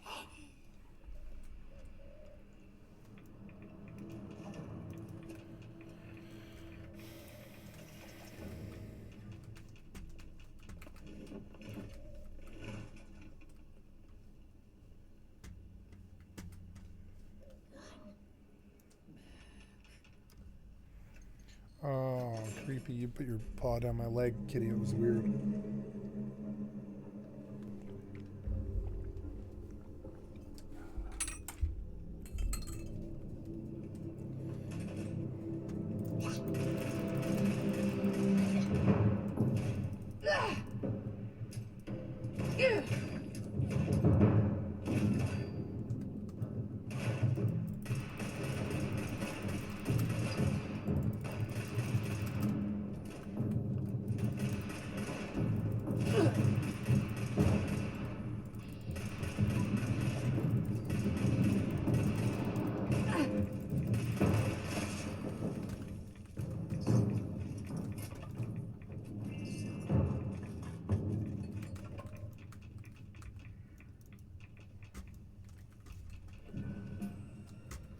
Troubleshooter's pool cue.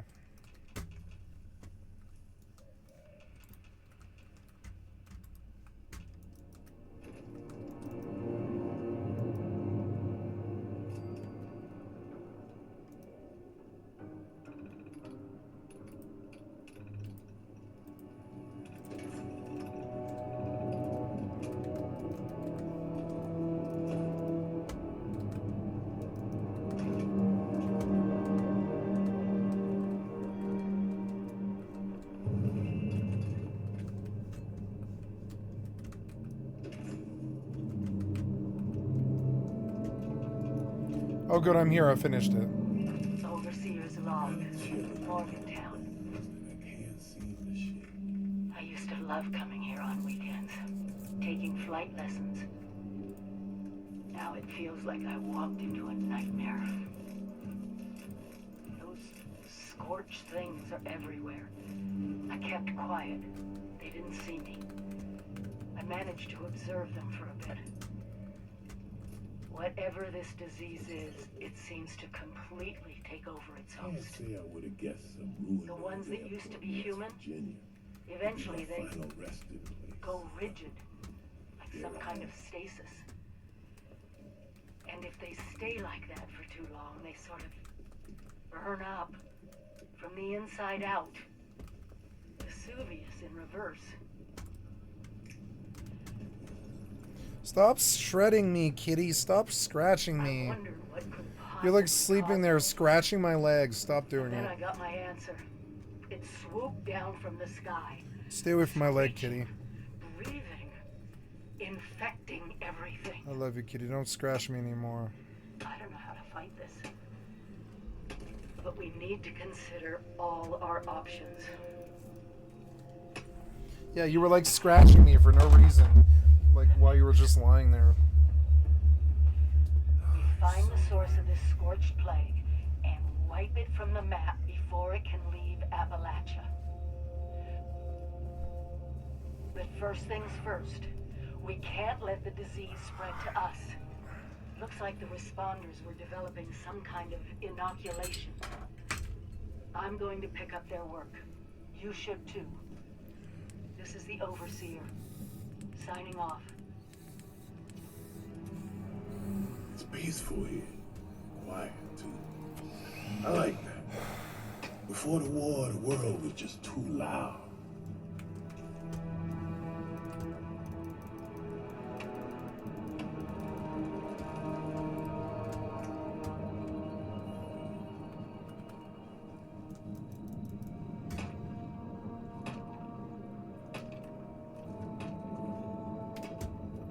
Hey, level 12.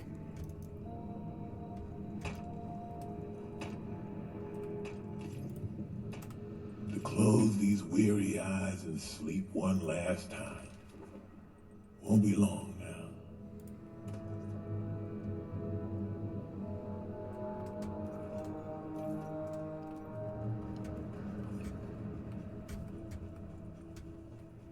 I love Once Human. It's gonna replace Rust for me. I just need the grind from us. I don't need the pieces of shit who suck dick and ruin the game. I really don't need them.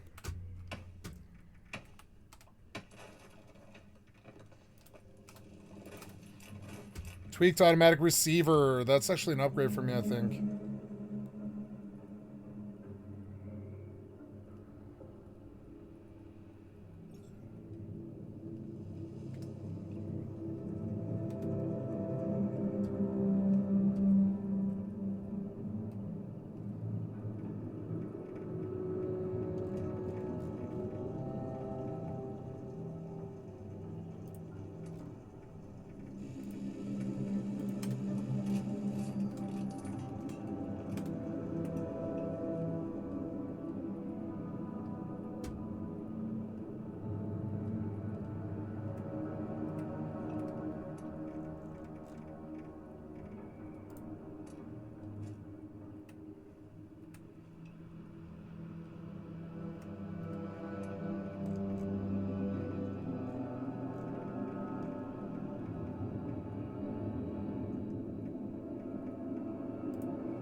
Sore back, sore feet, sore everything. This old body's had just about enough.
well, you must.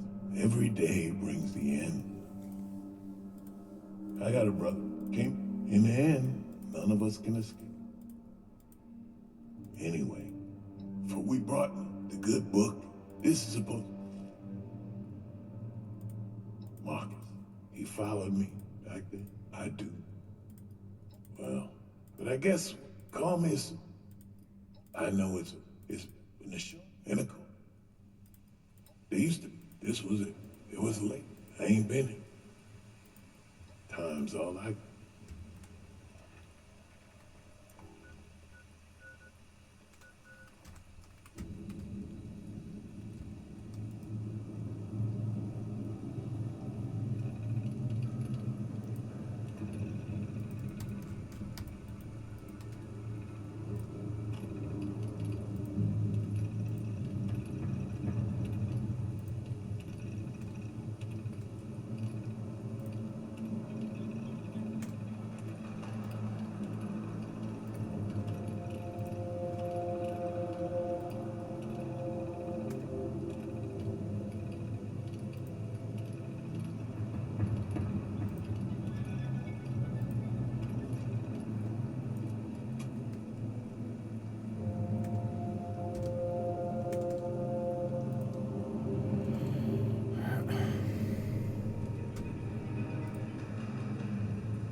Fallout 76 Final Departure. Learn about the inoculation project.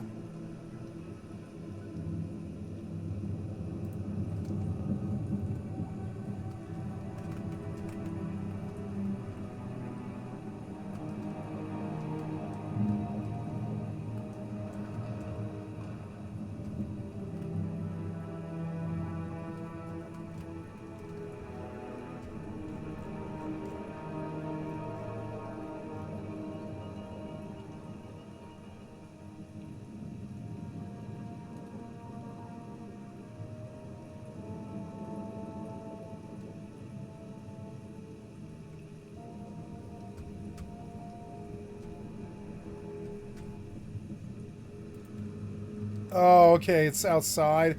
This one always throws me for a fucking loop, and I always get lost here. I forgot. And I always have to go research this, and it's so stupid.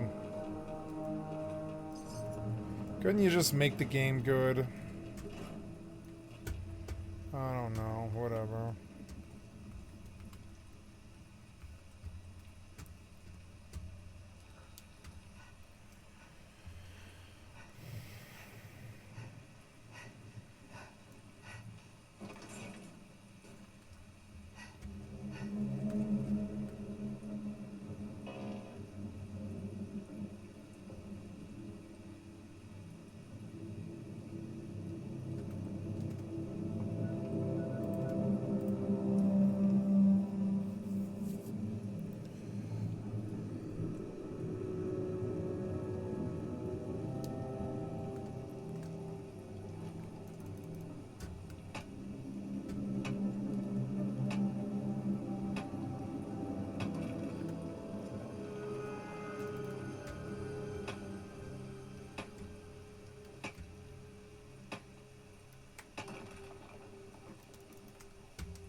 Attention all responders.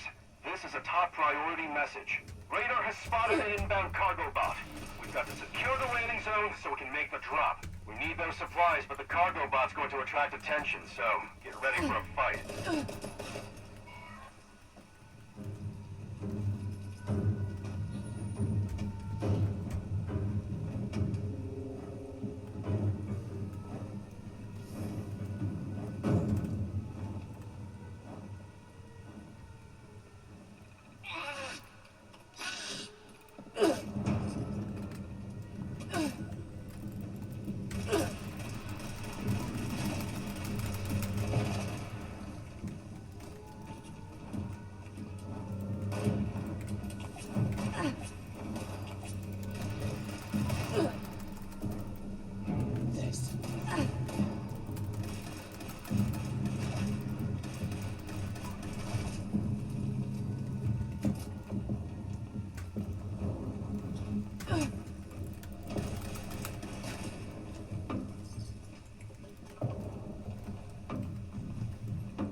Attention responders. Cargo bot is now on final approach. Eyes to the sky, people.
Nice.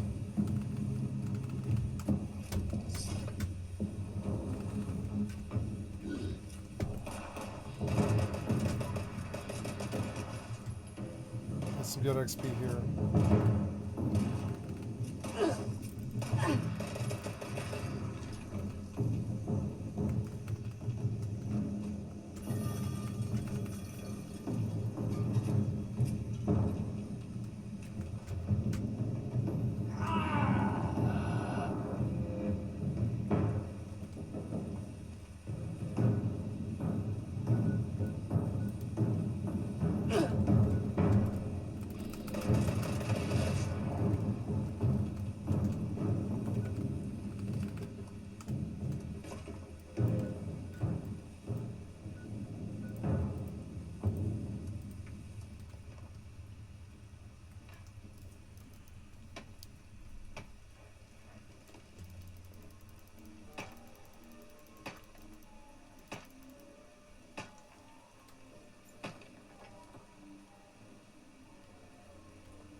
Violation of hotel policies may result in detention, removal, and/or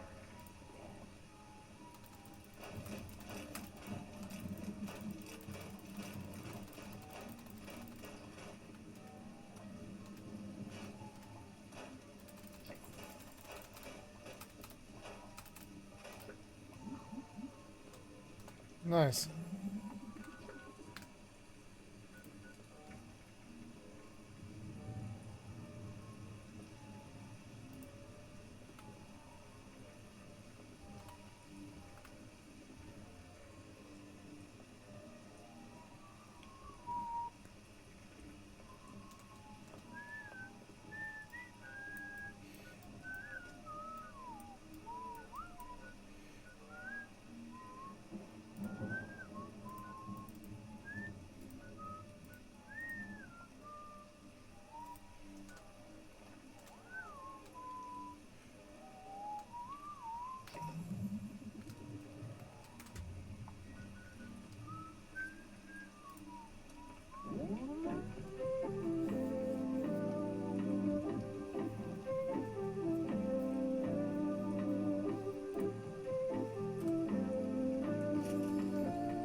post-apocalyptic hellscape.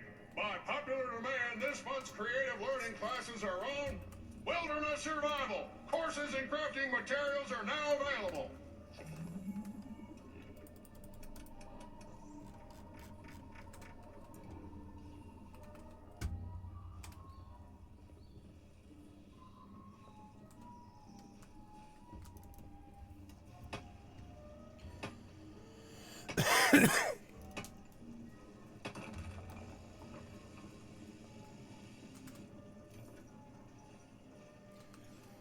This is Thruville substation. Is that a house? Is that somebody's house?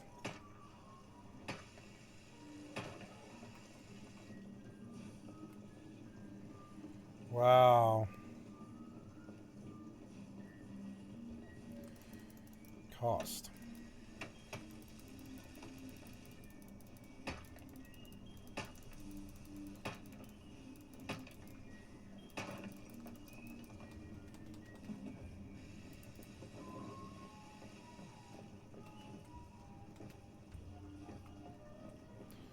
Wow.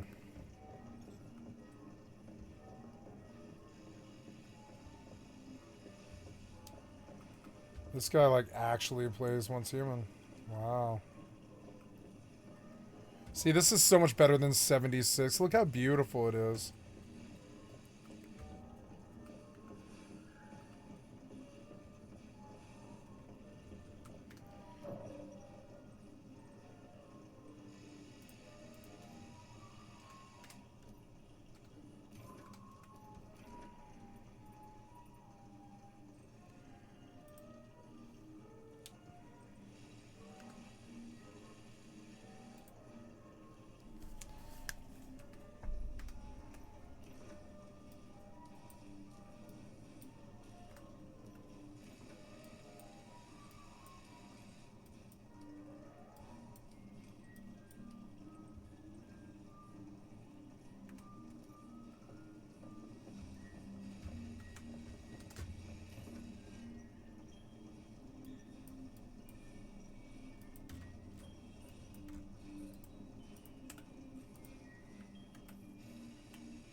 I don't want to scope on this thing.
Kind of wish I could add a like legendary buffs to it, but it is a nice gun.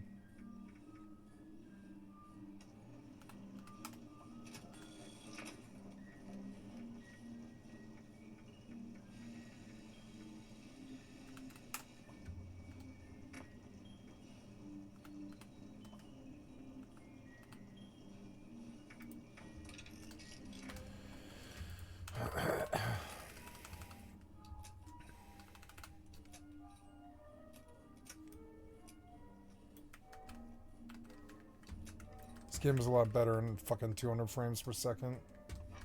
All the games are better in 200 frames per second.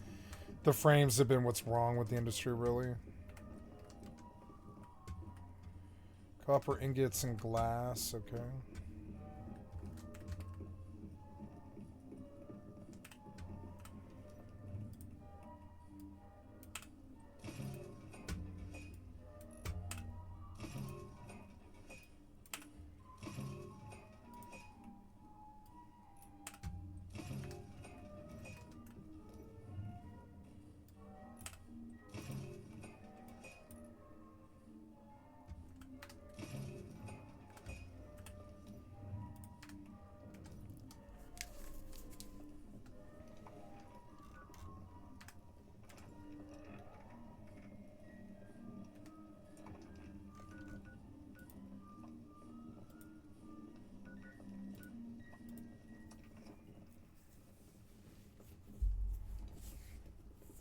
I'm gonna drink some more milk.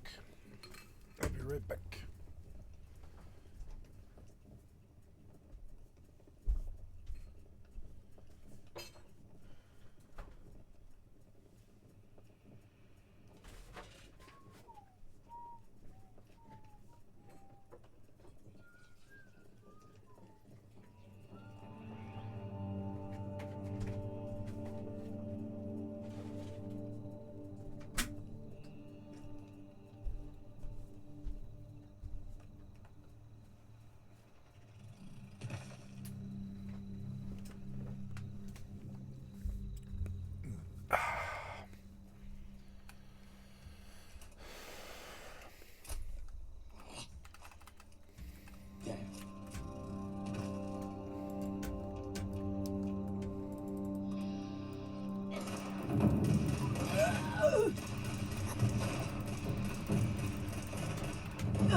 The hell was that?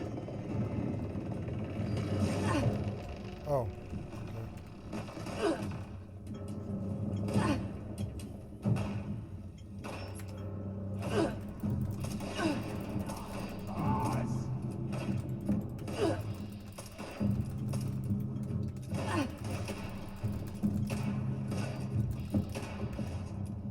It's like real Fallout, finally. Look, it's like how the old Fallout used to be, but 3D. It's actually so good. So much better than that 2D shit that it came up on.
God damn it.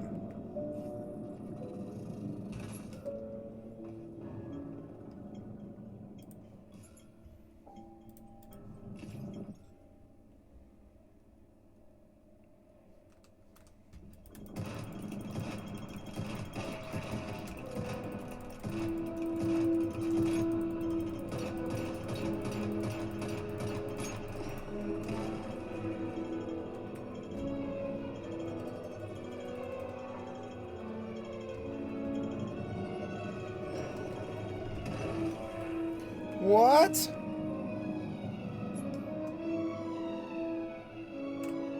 Fucking cheater.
Oh, my camera got moved, sorry. My cat always moves my camera.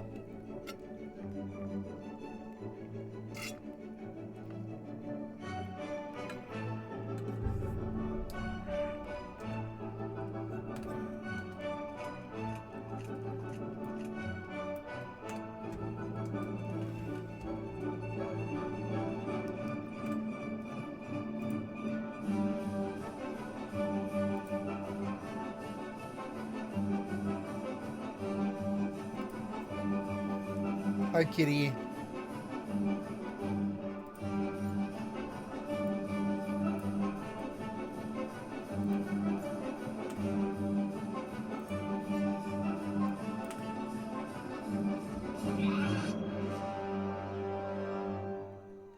Hey.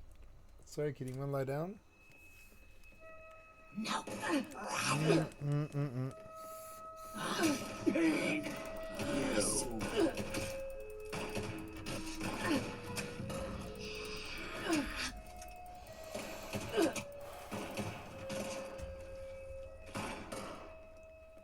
Sorry, kitty.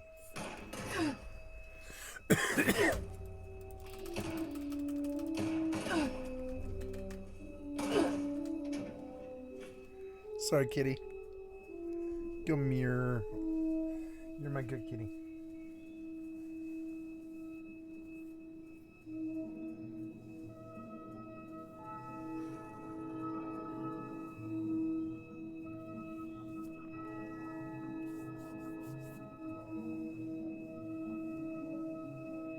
Oh, she's a good kitty. Good kitty, good kitty, good kitty.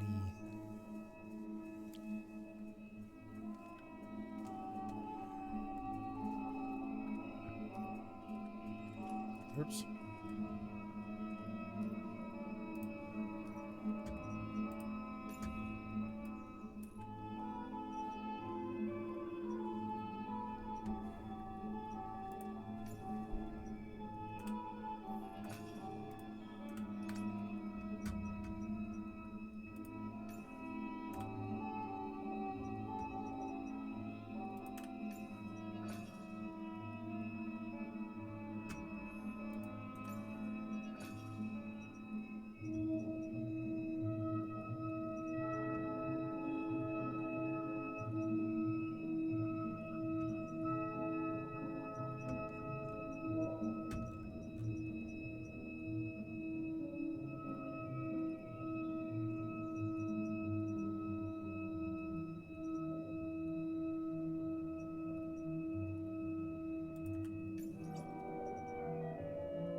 Hi, kitty.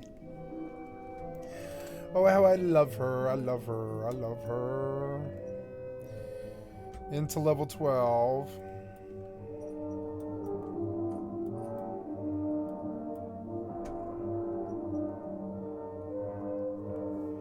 Hi. Oh, you pretty kitty.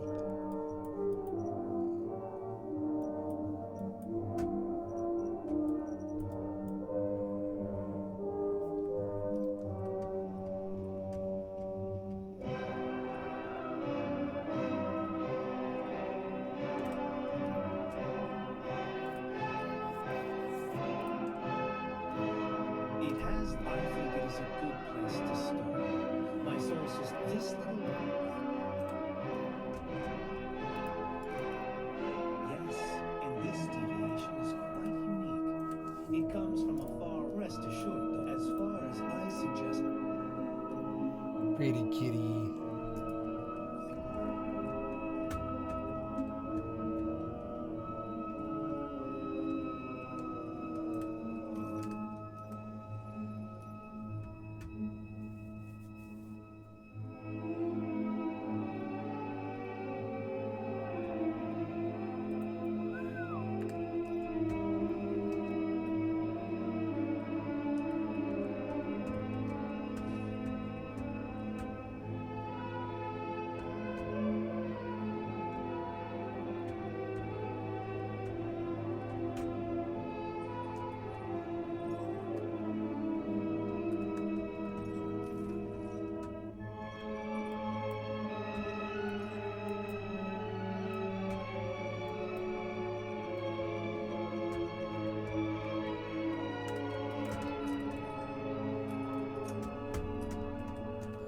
Ouch, kitty, don't scratch me. Don't scratch me. You're going out of your way to scratch me.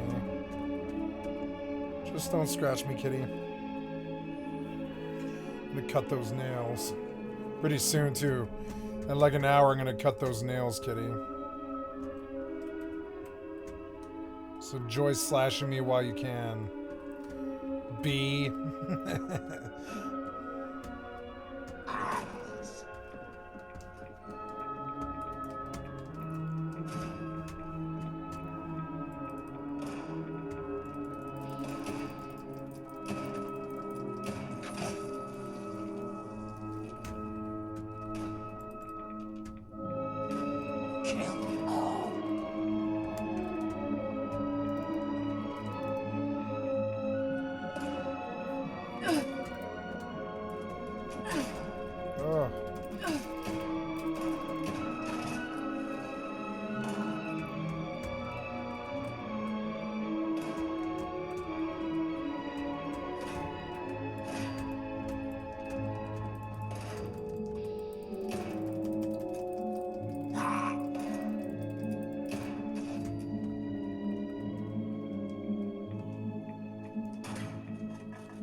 It's not in there, it's just a loot room.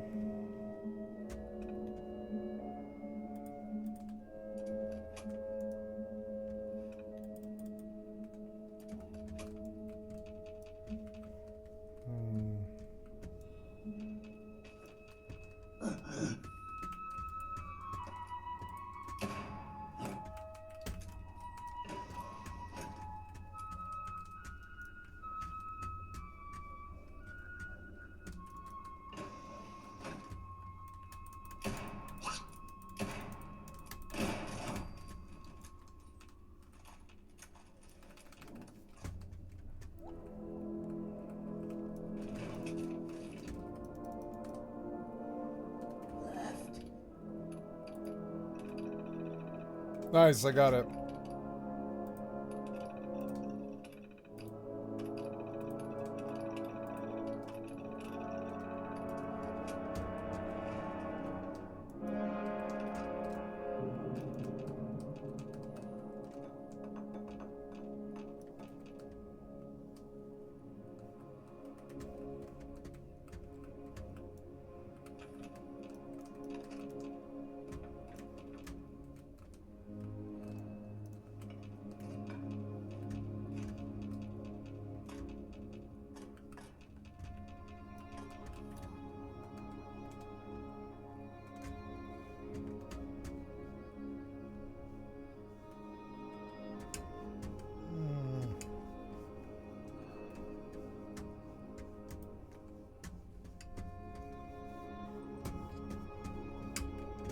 I cannot leave this screen. I don't understand it. Oh, it's because the lossless is on.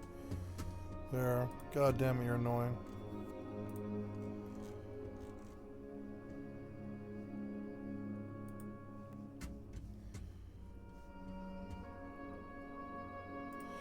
Fallout 76, best place to find a lot of feral ghouls.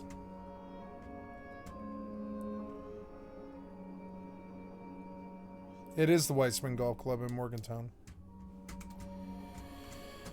But we can go outside, I guess, of Morgantown. This guy just built it, the city. Which is kind of smart, yeah.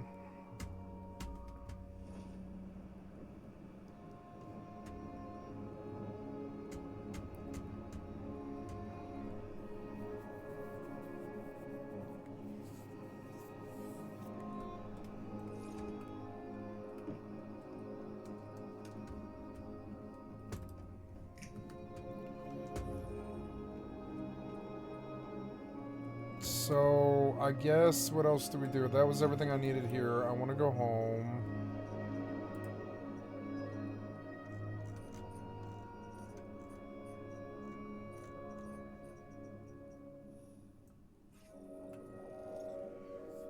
Oh, kitty, I love you.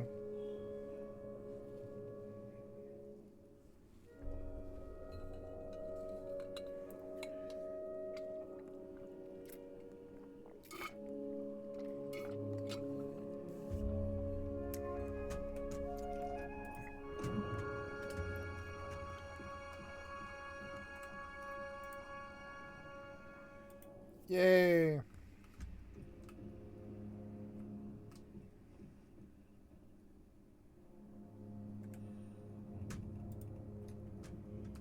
Fuses, glass, refined parts, and fireproof plastic. But I'm almost there.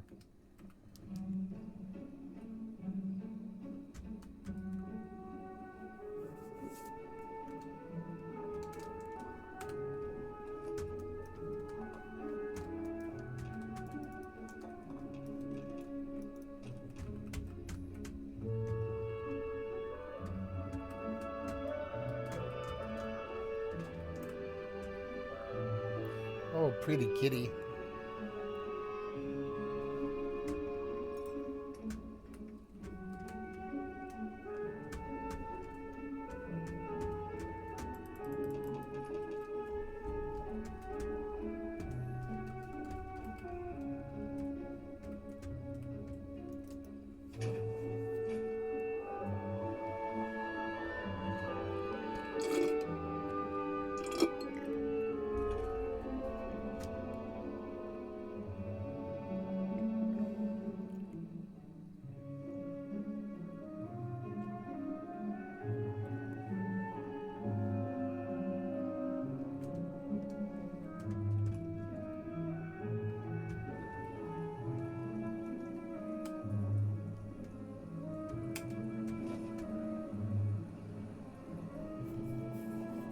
Ooh, is that loot?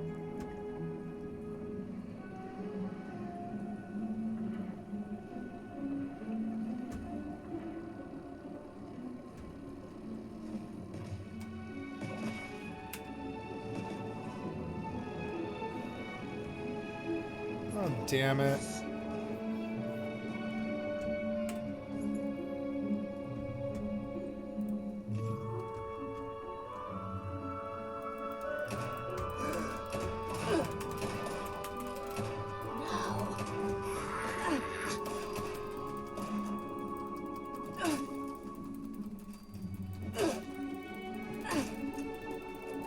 God damn it, fire. Fucking fire.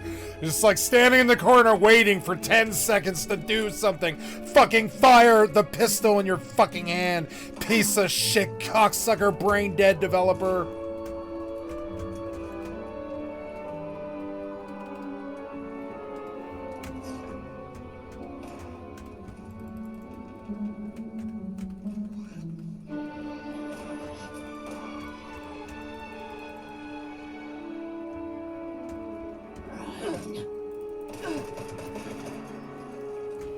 He was scorched.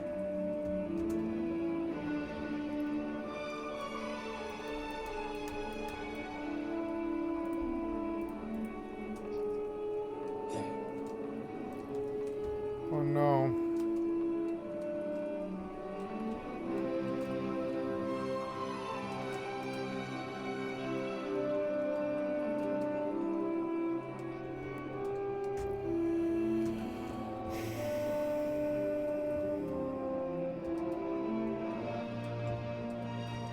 Is the boss gone? Fucking good.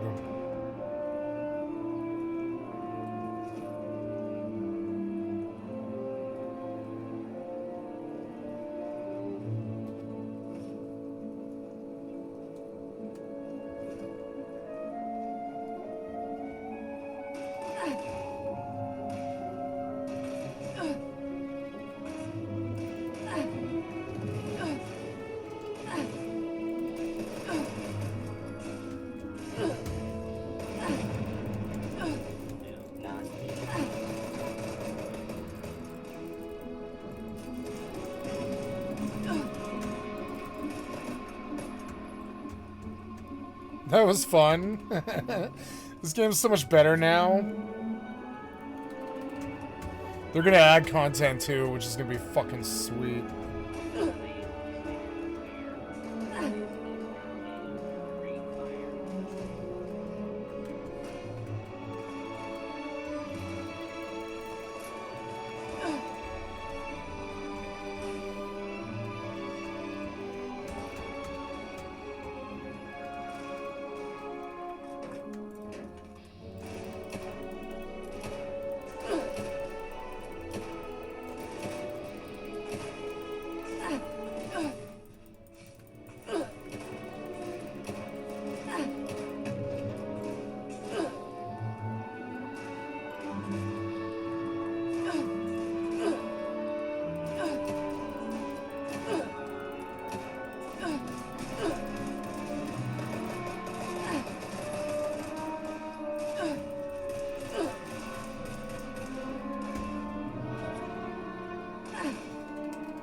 Can't move, piece of shit developer.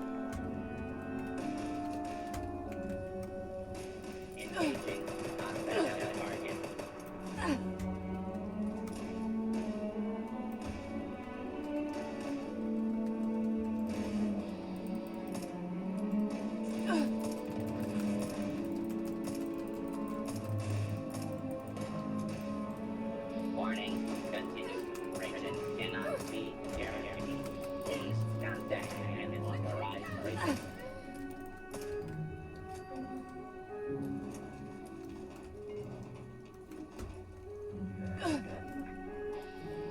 There's a feral ghoul.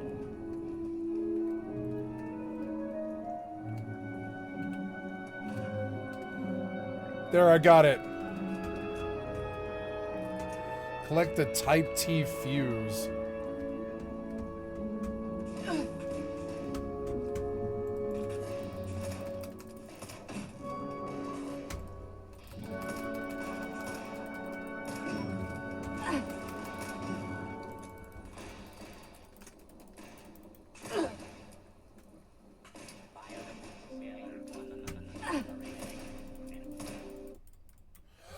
Oh shit, that grenade like killed my clients, I think. Something about it. I don't know what that was. Or did I DC? Oh no, I DC'd. Some kind of DC reconnecting. My internet dropped for just a second. Just a second. Sorry, kitty.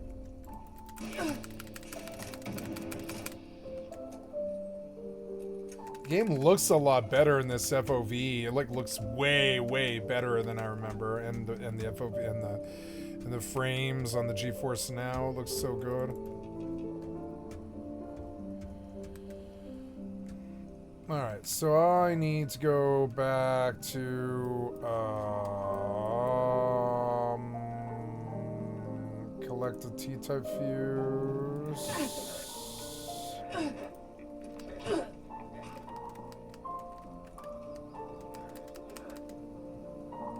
It's like Batman. It's a lot better.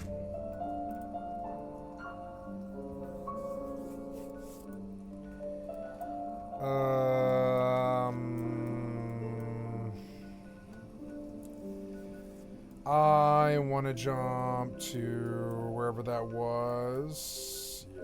Oh, I can turn off this radio now.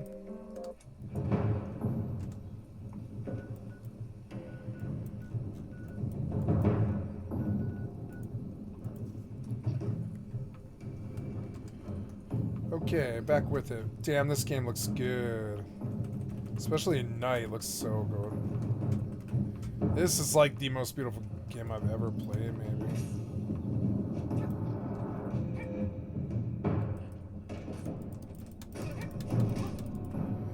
What? You instant killed me. The fuck was that? You instant killed me. Aren't I like way higher level than you? The fuck is that, man? I'm like 15. These things are level 9. Why does this thing instant kill me?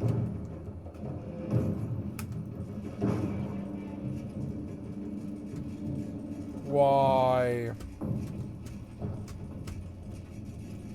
So dumb.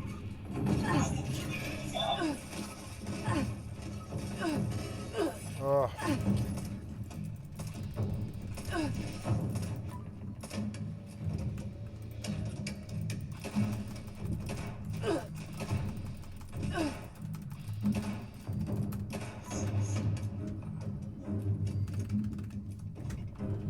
Oh, you're so annoying.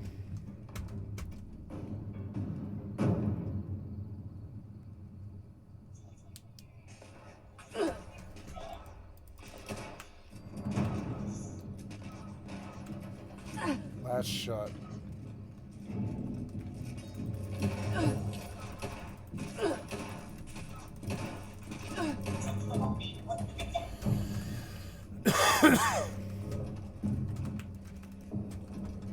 Playing it like a zombie game is way, way better. It's a lot more entertaining. You're just trying to get to some objective and you don't really want to stop. And if you pick up loot, it's nice, but you know, it's not really the objective, really. It's just to clear everything, to get XP, to move forward, to like do the story. Fucking so annoying. Where do I go?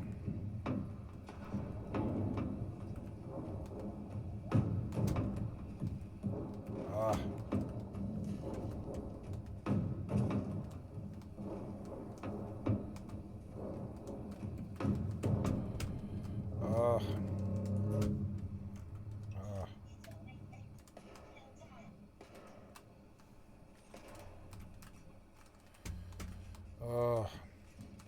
Maybe that way.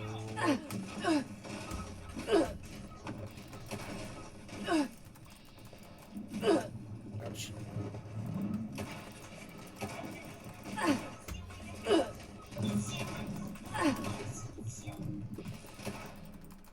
I wish Fallout 4 was this good. It is keeping me engaged. Why? No. Up we go. Up. Oh, you really don't seem to want me to do it this way or what? Ah. So many mobs are here. Didn't I just kill like 10? Stop spawning like 6. Stop spawning like 6 of these right on top of me. Give me a little bit of time before you run them in here.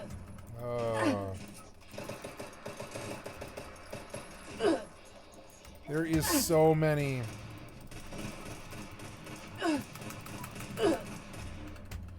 You are so annoying. Oh, so. No, do not reload. Just switch. Switch. So annoying. What the fuck did he do? Oh. They spawned super mutants on me. That's not too good.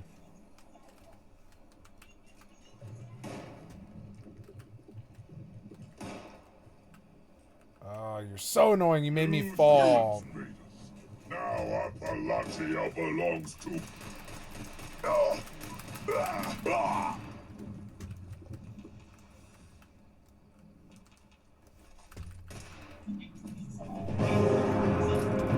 What's that sound? Oh no, it's a grafted monster.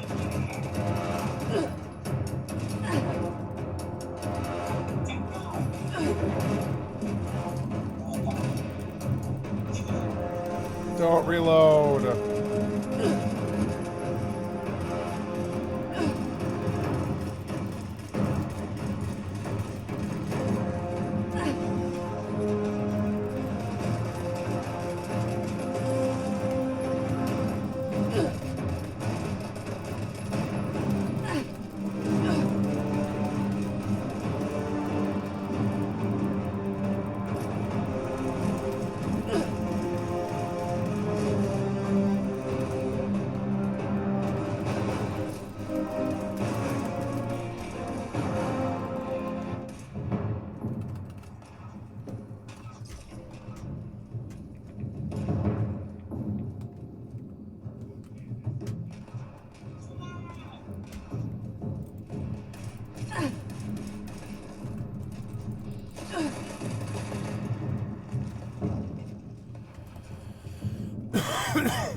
God damn it, you're annoying. Where'd you go?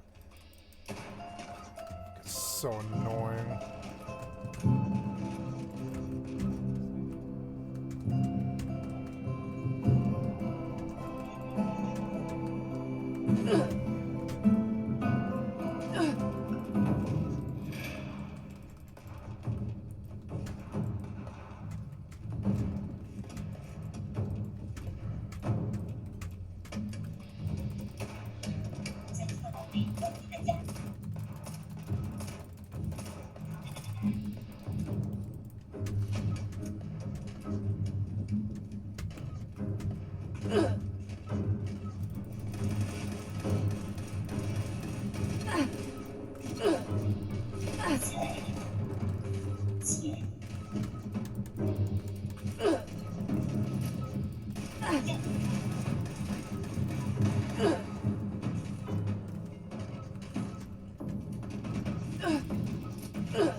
Where's the thing? Oh, there. Okay, okay.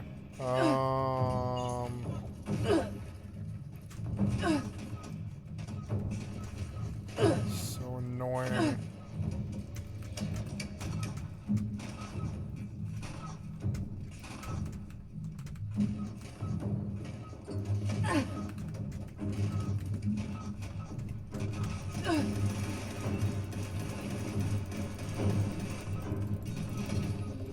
Oh, switch weapons.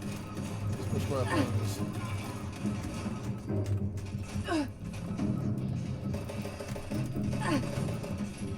Too many robots.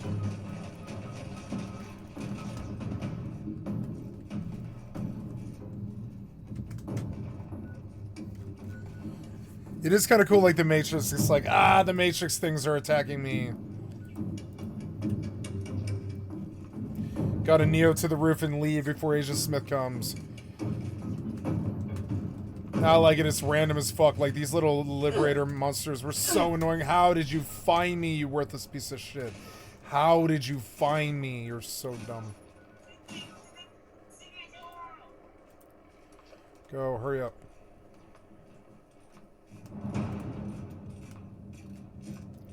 Did you interrupt it? No, you didn't interrupt it, no.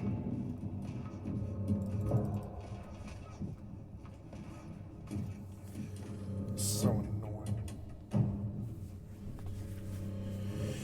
Okay, hey, little kitty, are you ready for dinner? You want some food? You want some food, kitty? Yeah. Oh, I dropped her. Oh, I'm sorry, you fell, kitty. I'm sorry. I didn't mean to fall.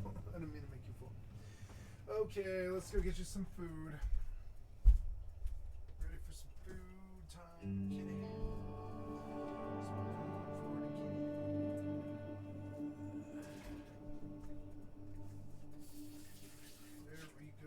Some food, kitty. I'm sorry I jarred you around. I didn't mean to, kitty. You okay? Yeah, I'm sorry. Be more careful in the future.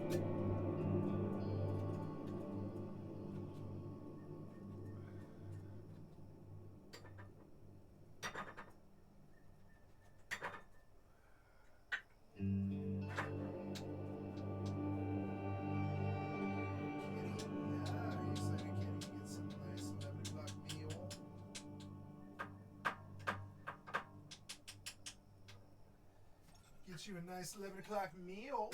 Yeah, oh, it's meal time for kitty. All right, here you go. Yeah, enjoy.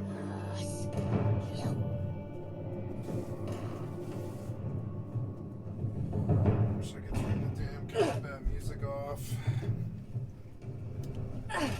Okay, where are you, fucker? Oh.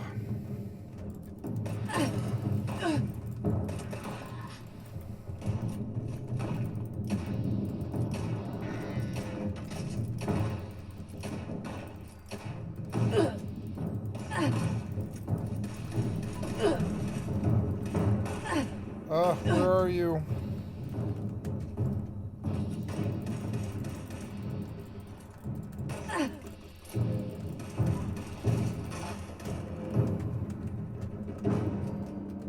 You're so annoying.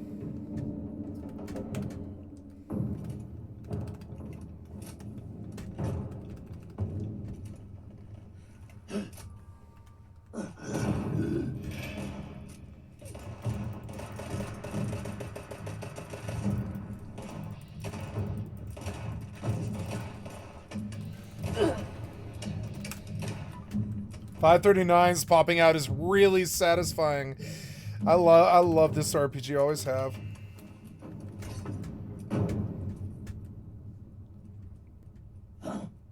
All right. 707.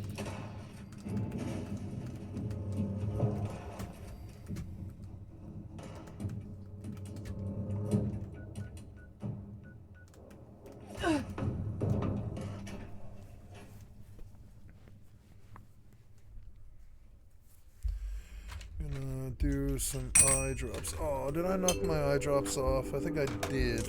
Damn it, I did knock them off. Oh. I'm gonna go find my eye drops real quick. I'll be right back. Oh, really? God damn it. Can't I get 5 fucking seconds before you crawl up my goddamn leg? With a fucking knife in your fucking teeth. Please stop.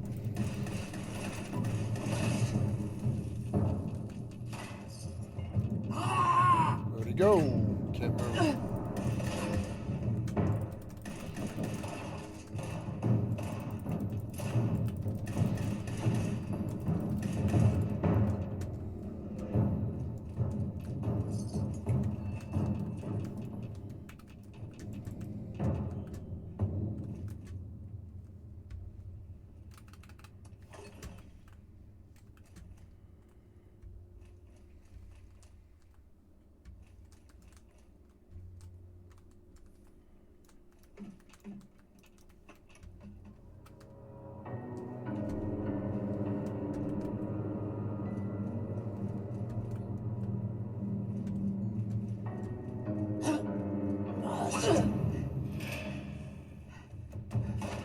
It's outside. Did I go in the wrong entrance?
No, it was in there, huh?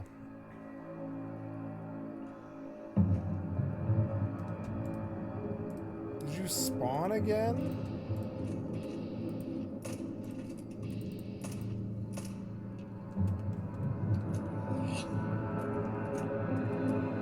Oh no, there it is.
Hey, kitty, happy?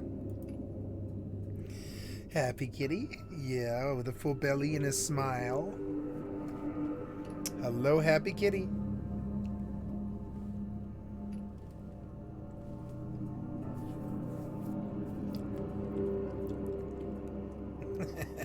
She's like licking her chops and looking at me. I'm like,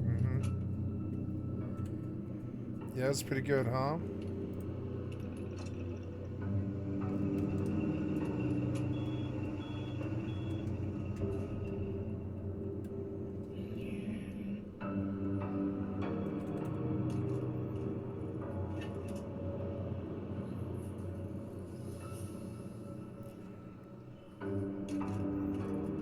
Hello. This is Dr. Claire Hudson. And if you're hearing this, it means you must have completed my work and inoculated yourself. The next step is to find out if our elite anti-scorched unit, the fire breathers, are still alive. You can find them in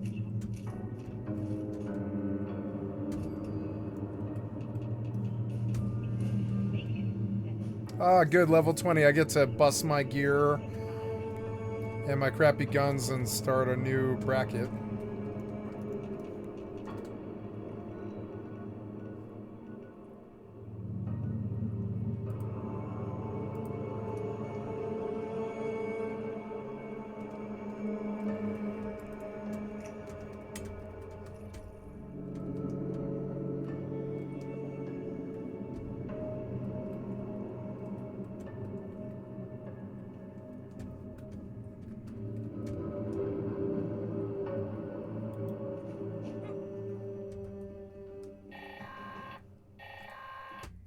Listen up.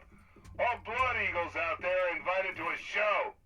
We captured Beckett. If you want to see blood and roast a pig, then come on down to Poseidon. Bring your friends. If they ain't Blood Eagles, they'll get shredded too.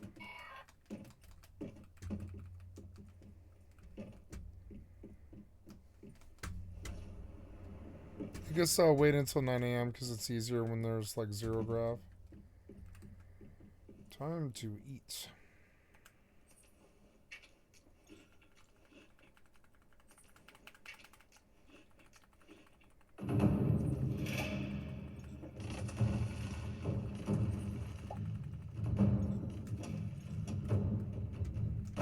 What was this now? Oh.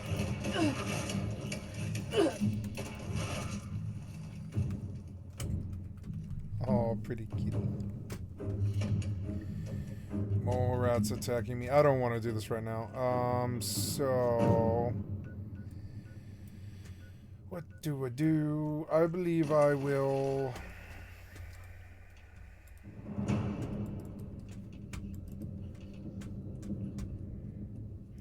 don't know, the combat music is constant.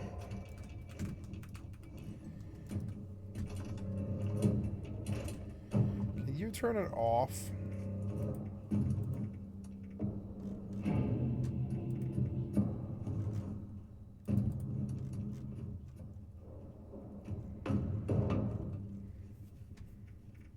I really wish you would let us turn off the combat music. Hostile target detected. What the hell was that?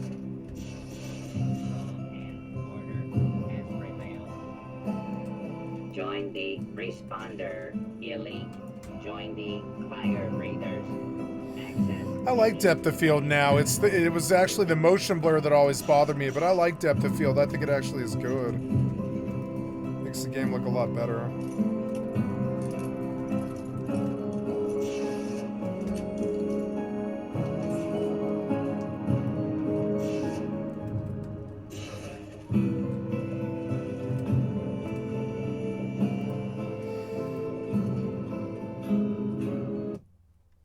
I think I'm going to turn off random spawn now just because I don't really need it attacking me like all the time. Why is the beaver over in that thing like chewing on the fucking ceiling? I don't know. Anyways, I want to go. It's not quite there yet. On 9 a.m. I'll leave. No next, but I'll get there. Yep, halfway.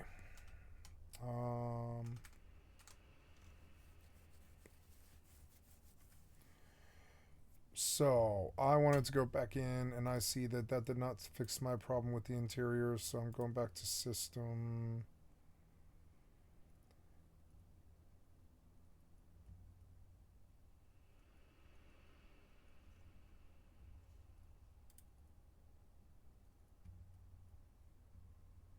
$22 gigs per hour. Jesus Christ.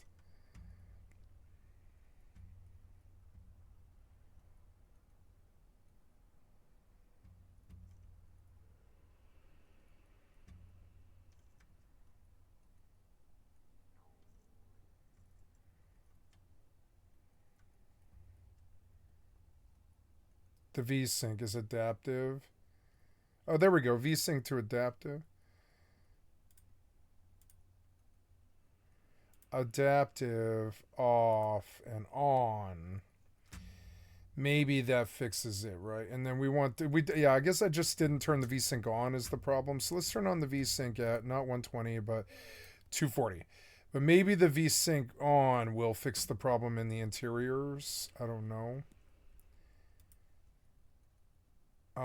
Being attacked all the time is kind of annoying me because I can't really alt tab all the time, and I'm learning that I don't really want it as much. I don't know. I like it, but I need to be more like kind of peaceful with it. So there we go. There's a VSync setting. Let's see if it fixes this interior problem. It is 8:59.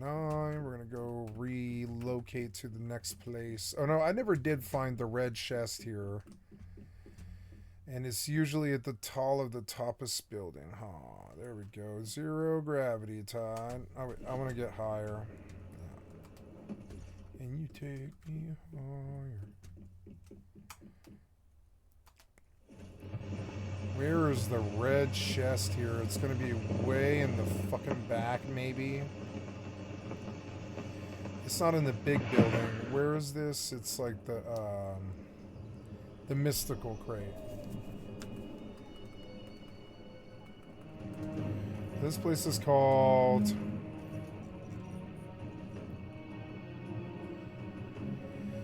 Monolith of Greed. So, oops.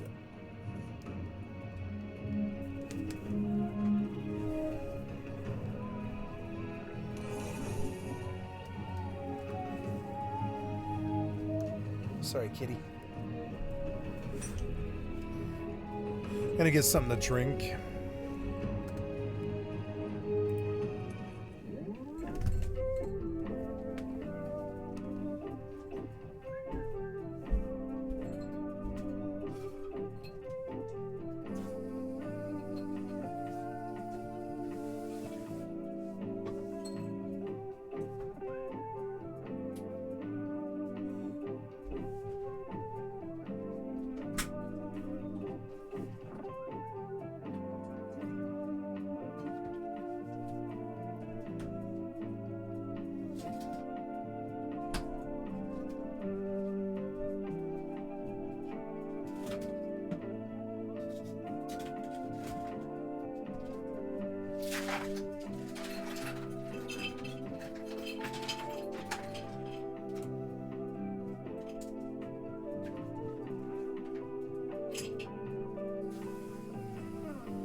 Kitty, I love you. Gotta move though. Excuse me, kitty. Excuse me, kitty. Move. Excuse me, kitty.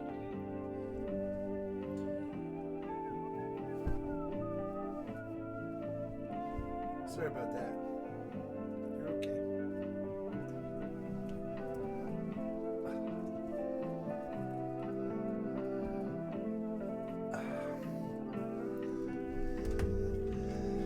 God, I love this song. Atoms, re-rollers, mystery bobbleheads.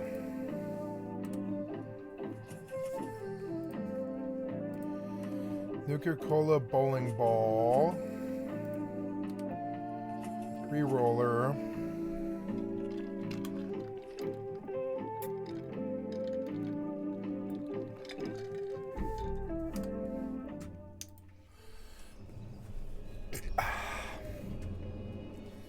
Everybody's got a sniper rifle. Oh my god.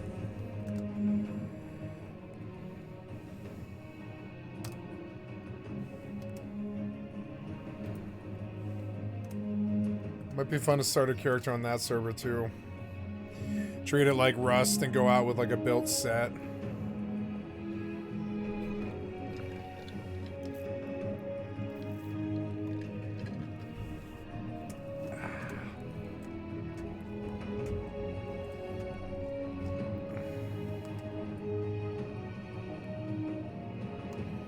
Where's the red crate here? I have tons of whatever it's called. Sanity problem. Oh, I meant to turn the random spawn on, but off, but that's okay. Where is the red crate? Where is it? This place is annoying. Where's the red crate? Maybe it's back here.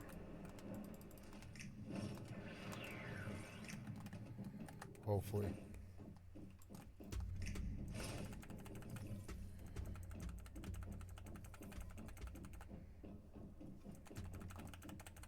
Please tell me the red crate's in here, please. Yes, I found it.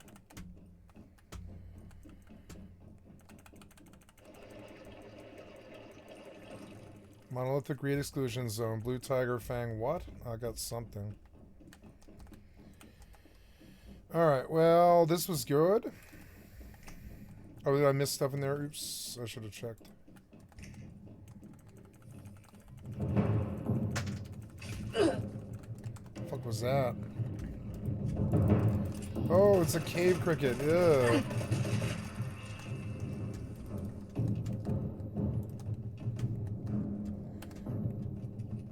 So there's a couple of settings I've got to change that I forgot. Which is annoying.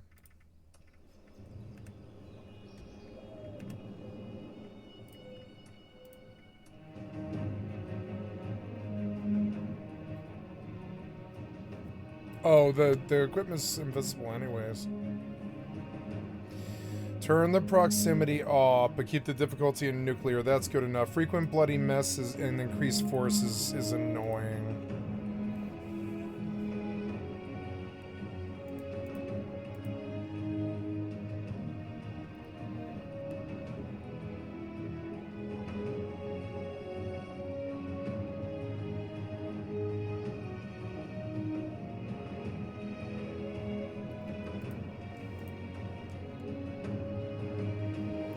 No, I want it on very low because you die way too much if you don't.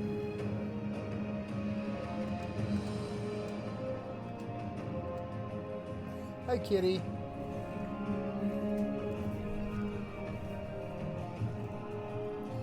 You want to sit on this thing? You all close to me? Come be close to me, kitty. This is a good little throne for you. Yeah, just come here and I'll just rub you all the time. Yeah. You don't need to sit on me all the time, kitty. Just sit next to me.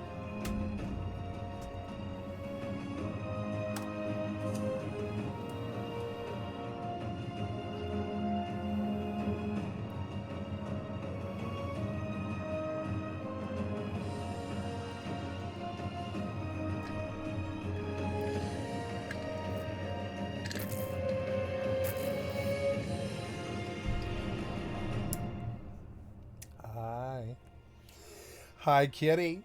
Hi, kitty. Oh, I love you so much. Hello, kitty. Look, you even got a nice little throne for you, like right next to me. You're such a spoiled kitty. Yeah, you're like a spoiled kitty. Don't be scratching me. Don't be scratching me, kitty. Ah. Trying to work. I'm trying to work, kitty. You know, this is my job. It's my job, kitty. I am too indulgent with you. Cuddle with me when we go to bed and when we wake up in the morning and stuff. And I'll give you like an hour each day. You don't need to bug me while I'm working. Okay, much better. I don't have mobs up my fucking ass all day. Okay, join the fire breathers, huh? Yes, I will go do so because I wish to start off the quest at least.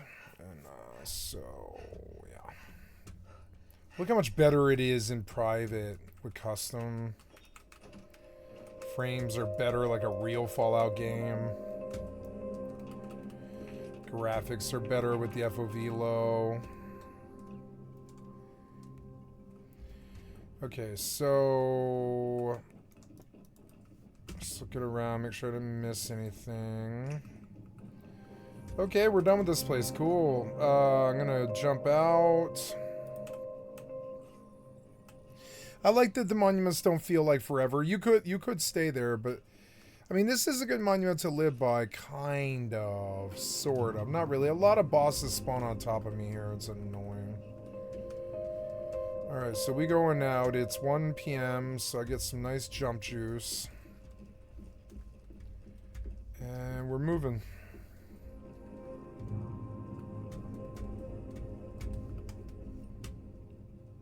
Okay, here we go.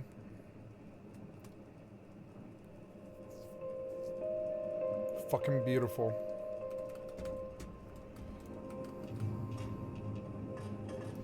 I mean, I don't need to loot on this character.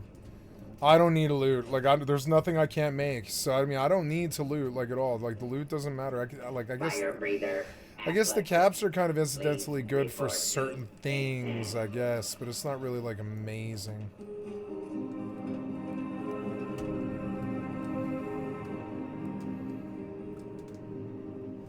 Oh, so... Wait, is something shooting at me? Yeah, that boss is shooting at me. Ah! Oh. What are those things? What's that do? Oh, it's a boingy pad. Nice. Okay, well... So, but... Okay, so we're going to this place. Oh, you killed me, though. Why?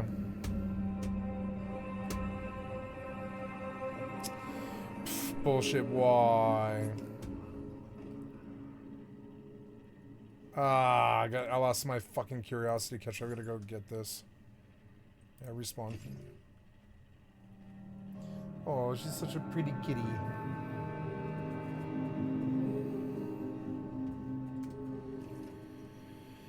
Okay, so... At least my purple thing is lower now.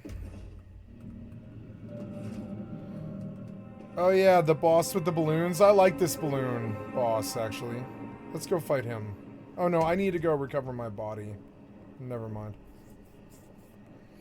And move my house. I'm gonna move my house.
Tier 1.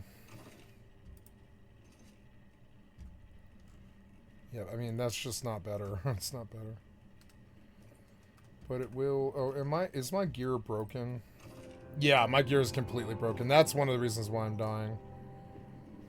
Like, instantly.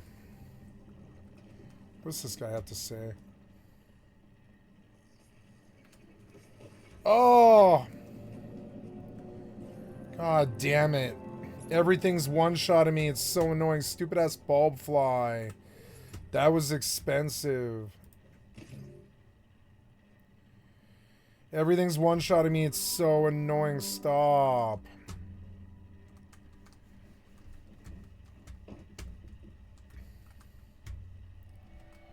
Like oh no, I guess I have to repair. That's why I'm repair. If I repair, I won't die like that.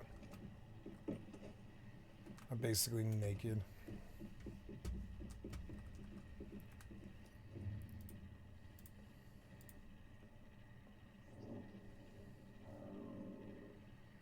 Out of wood.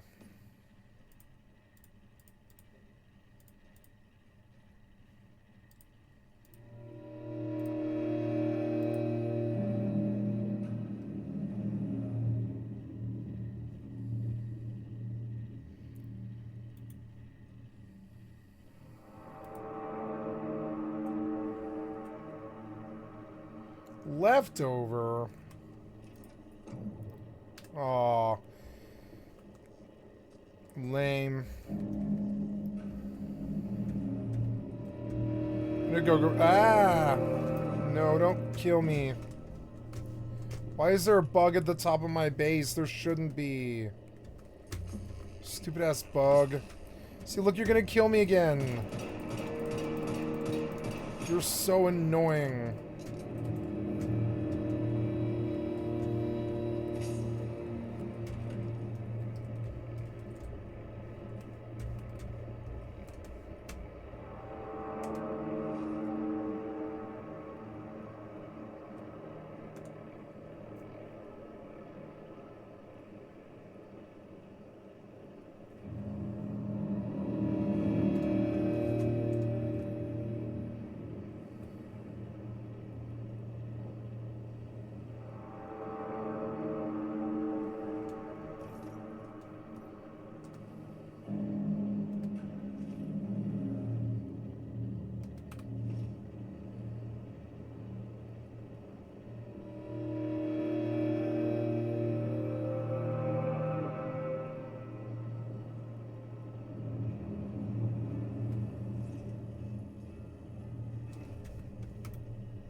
Ah, don't one-shot me before I pick it up.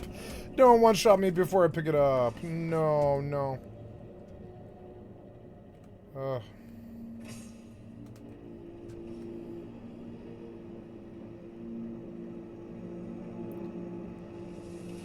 No. No! What's one-shotting me over and over again? You're one-shotting me. You fucking shithead. Stop one-shotting me. God damn it, you're fucking annoying.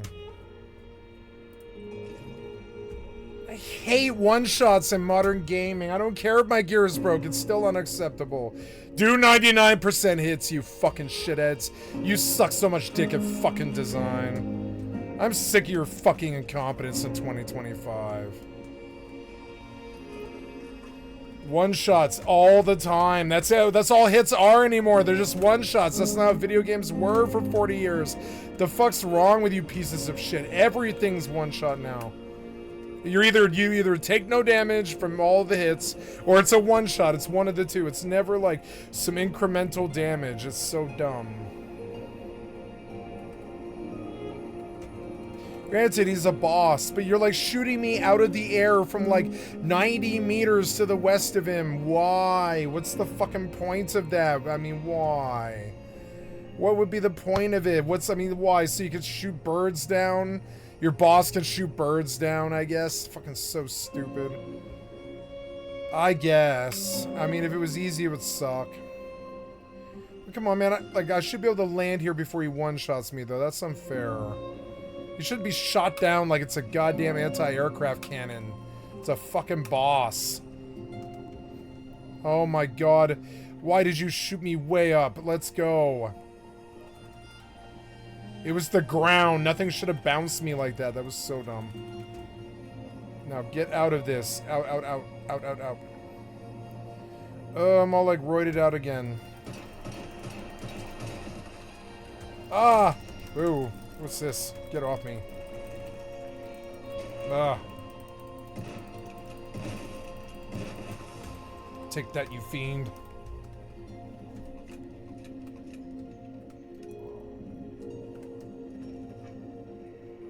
He missed.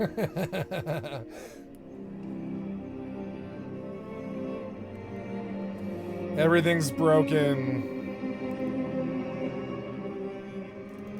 What am I gonna do?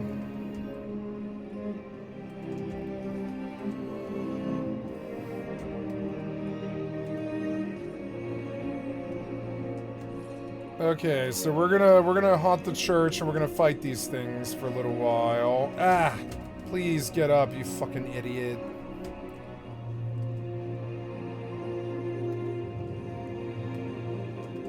I don't want you to log me. Hey, you. Want to talk for a bit? Now, you were supposed to have V-Sync, but I mean, I don't know. Maybe the V-Sync makes it better. I don't know. I guess, how do I test it? I'll go to my base, I guess. Yeah. I don't have random spawn anymore because it's just terrible. It's too much. So, I am trying to get back to my fucking base, which is still at 76 because I don't care. Ooh, this spot's good. It's got like ore and stuff up here. Ah, yes, very good. It's a good spot. So yeah, we'll take it.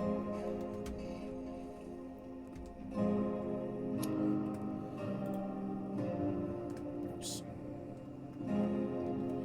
I don't know. I want them to be able to go off and chop wood and stuff, so we're gonna go right to the fucking ground so they can walk out. Yeah, like that. Go. Go. Perfect. Nice. Now, did it destroy any ore, though? Did it destroy the ore? You didn't destroy the ore, did you? I don't know. I think you kind of did, and it sucks. I don't know. There's some tin here and stuff. I'm gonna need leftovers, and I don't know how to do that. Oh, it's like leather crafting, right? Like, so...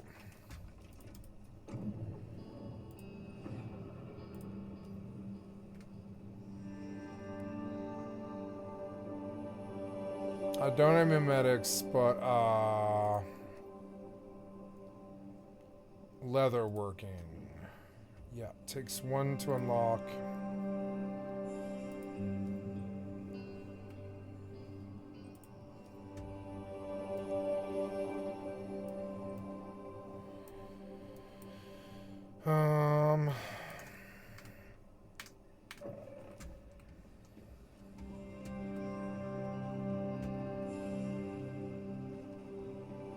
Beautiful.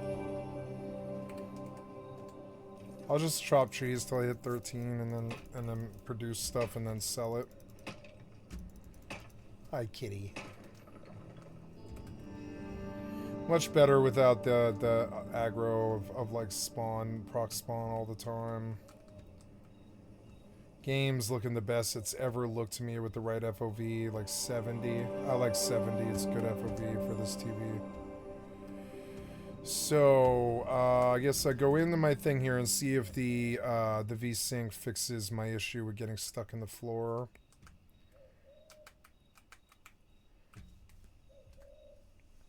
Yeah, it appears it does. The V-Sync, even though I'm getting really high frames, the AI does V-Sync it, and that is cool. Maybe I wanted adaptive, but I had it turned off, maybe. I don't know, adaptive might be better, but no, I like the V-Sync. It seems like the game's actually like doing better, honestly. Game's running well, hell yeah. So where next? We go, so yes, this did fix the issue. I found how to get around that issue. It's good. So, What to do now? I'm going to go look at, I suppose weekly stuff is actually the most important, really, of all of it. So kill blood eagles. I don't remember where to even find them.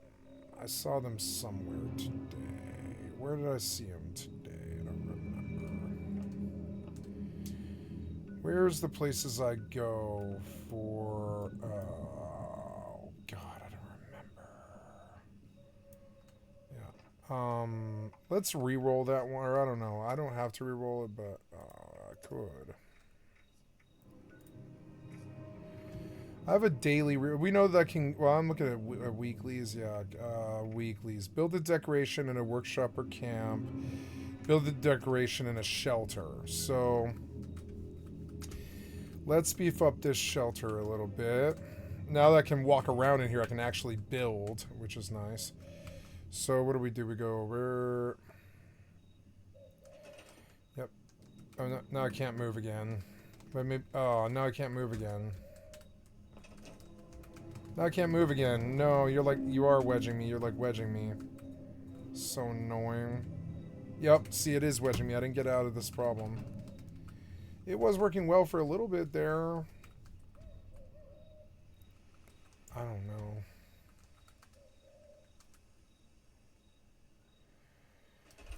I want to go to placement, collide, snap, and then I want to... Oh, Q, build, model. I see, modify, I see, so...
Badass.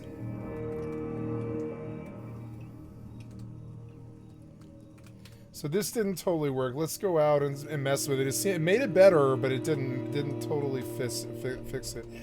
So I'm gonna go out and mess with it.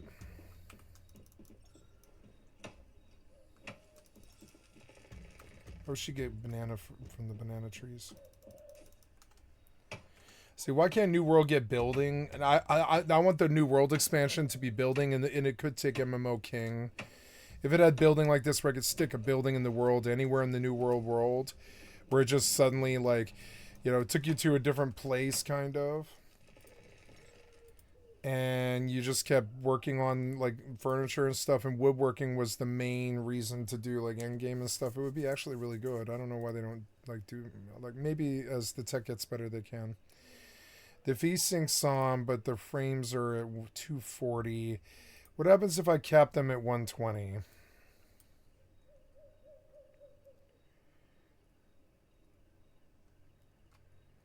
V-Sync, VRR display, set V-Sync to adaptive. So maybe this will work. Maybe the VRR adaptive might actually fix it.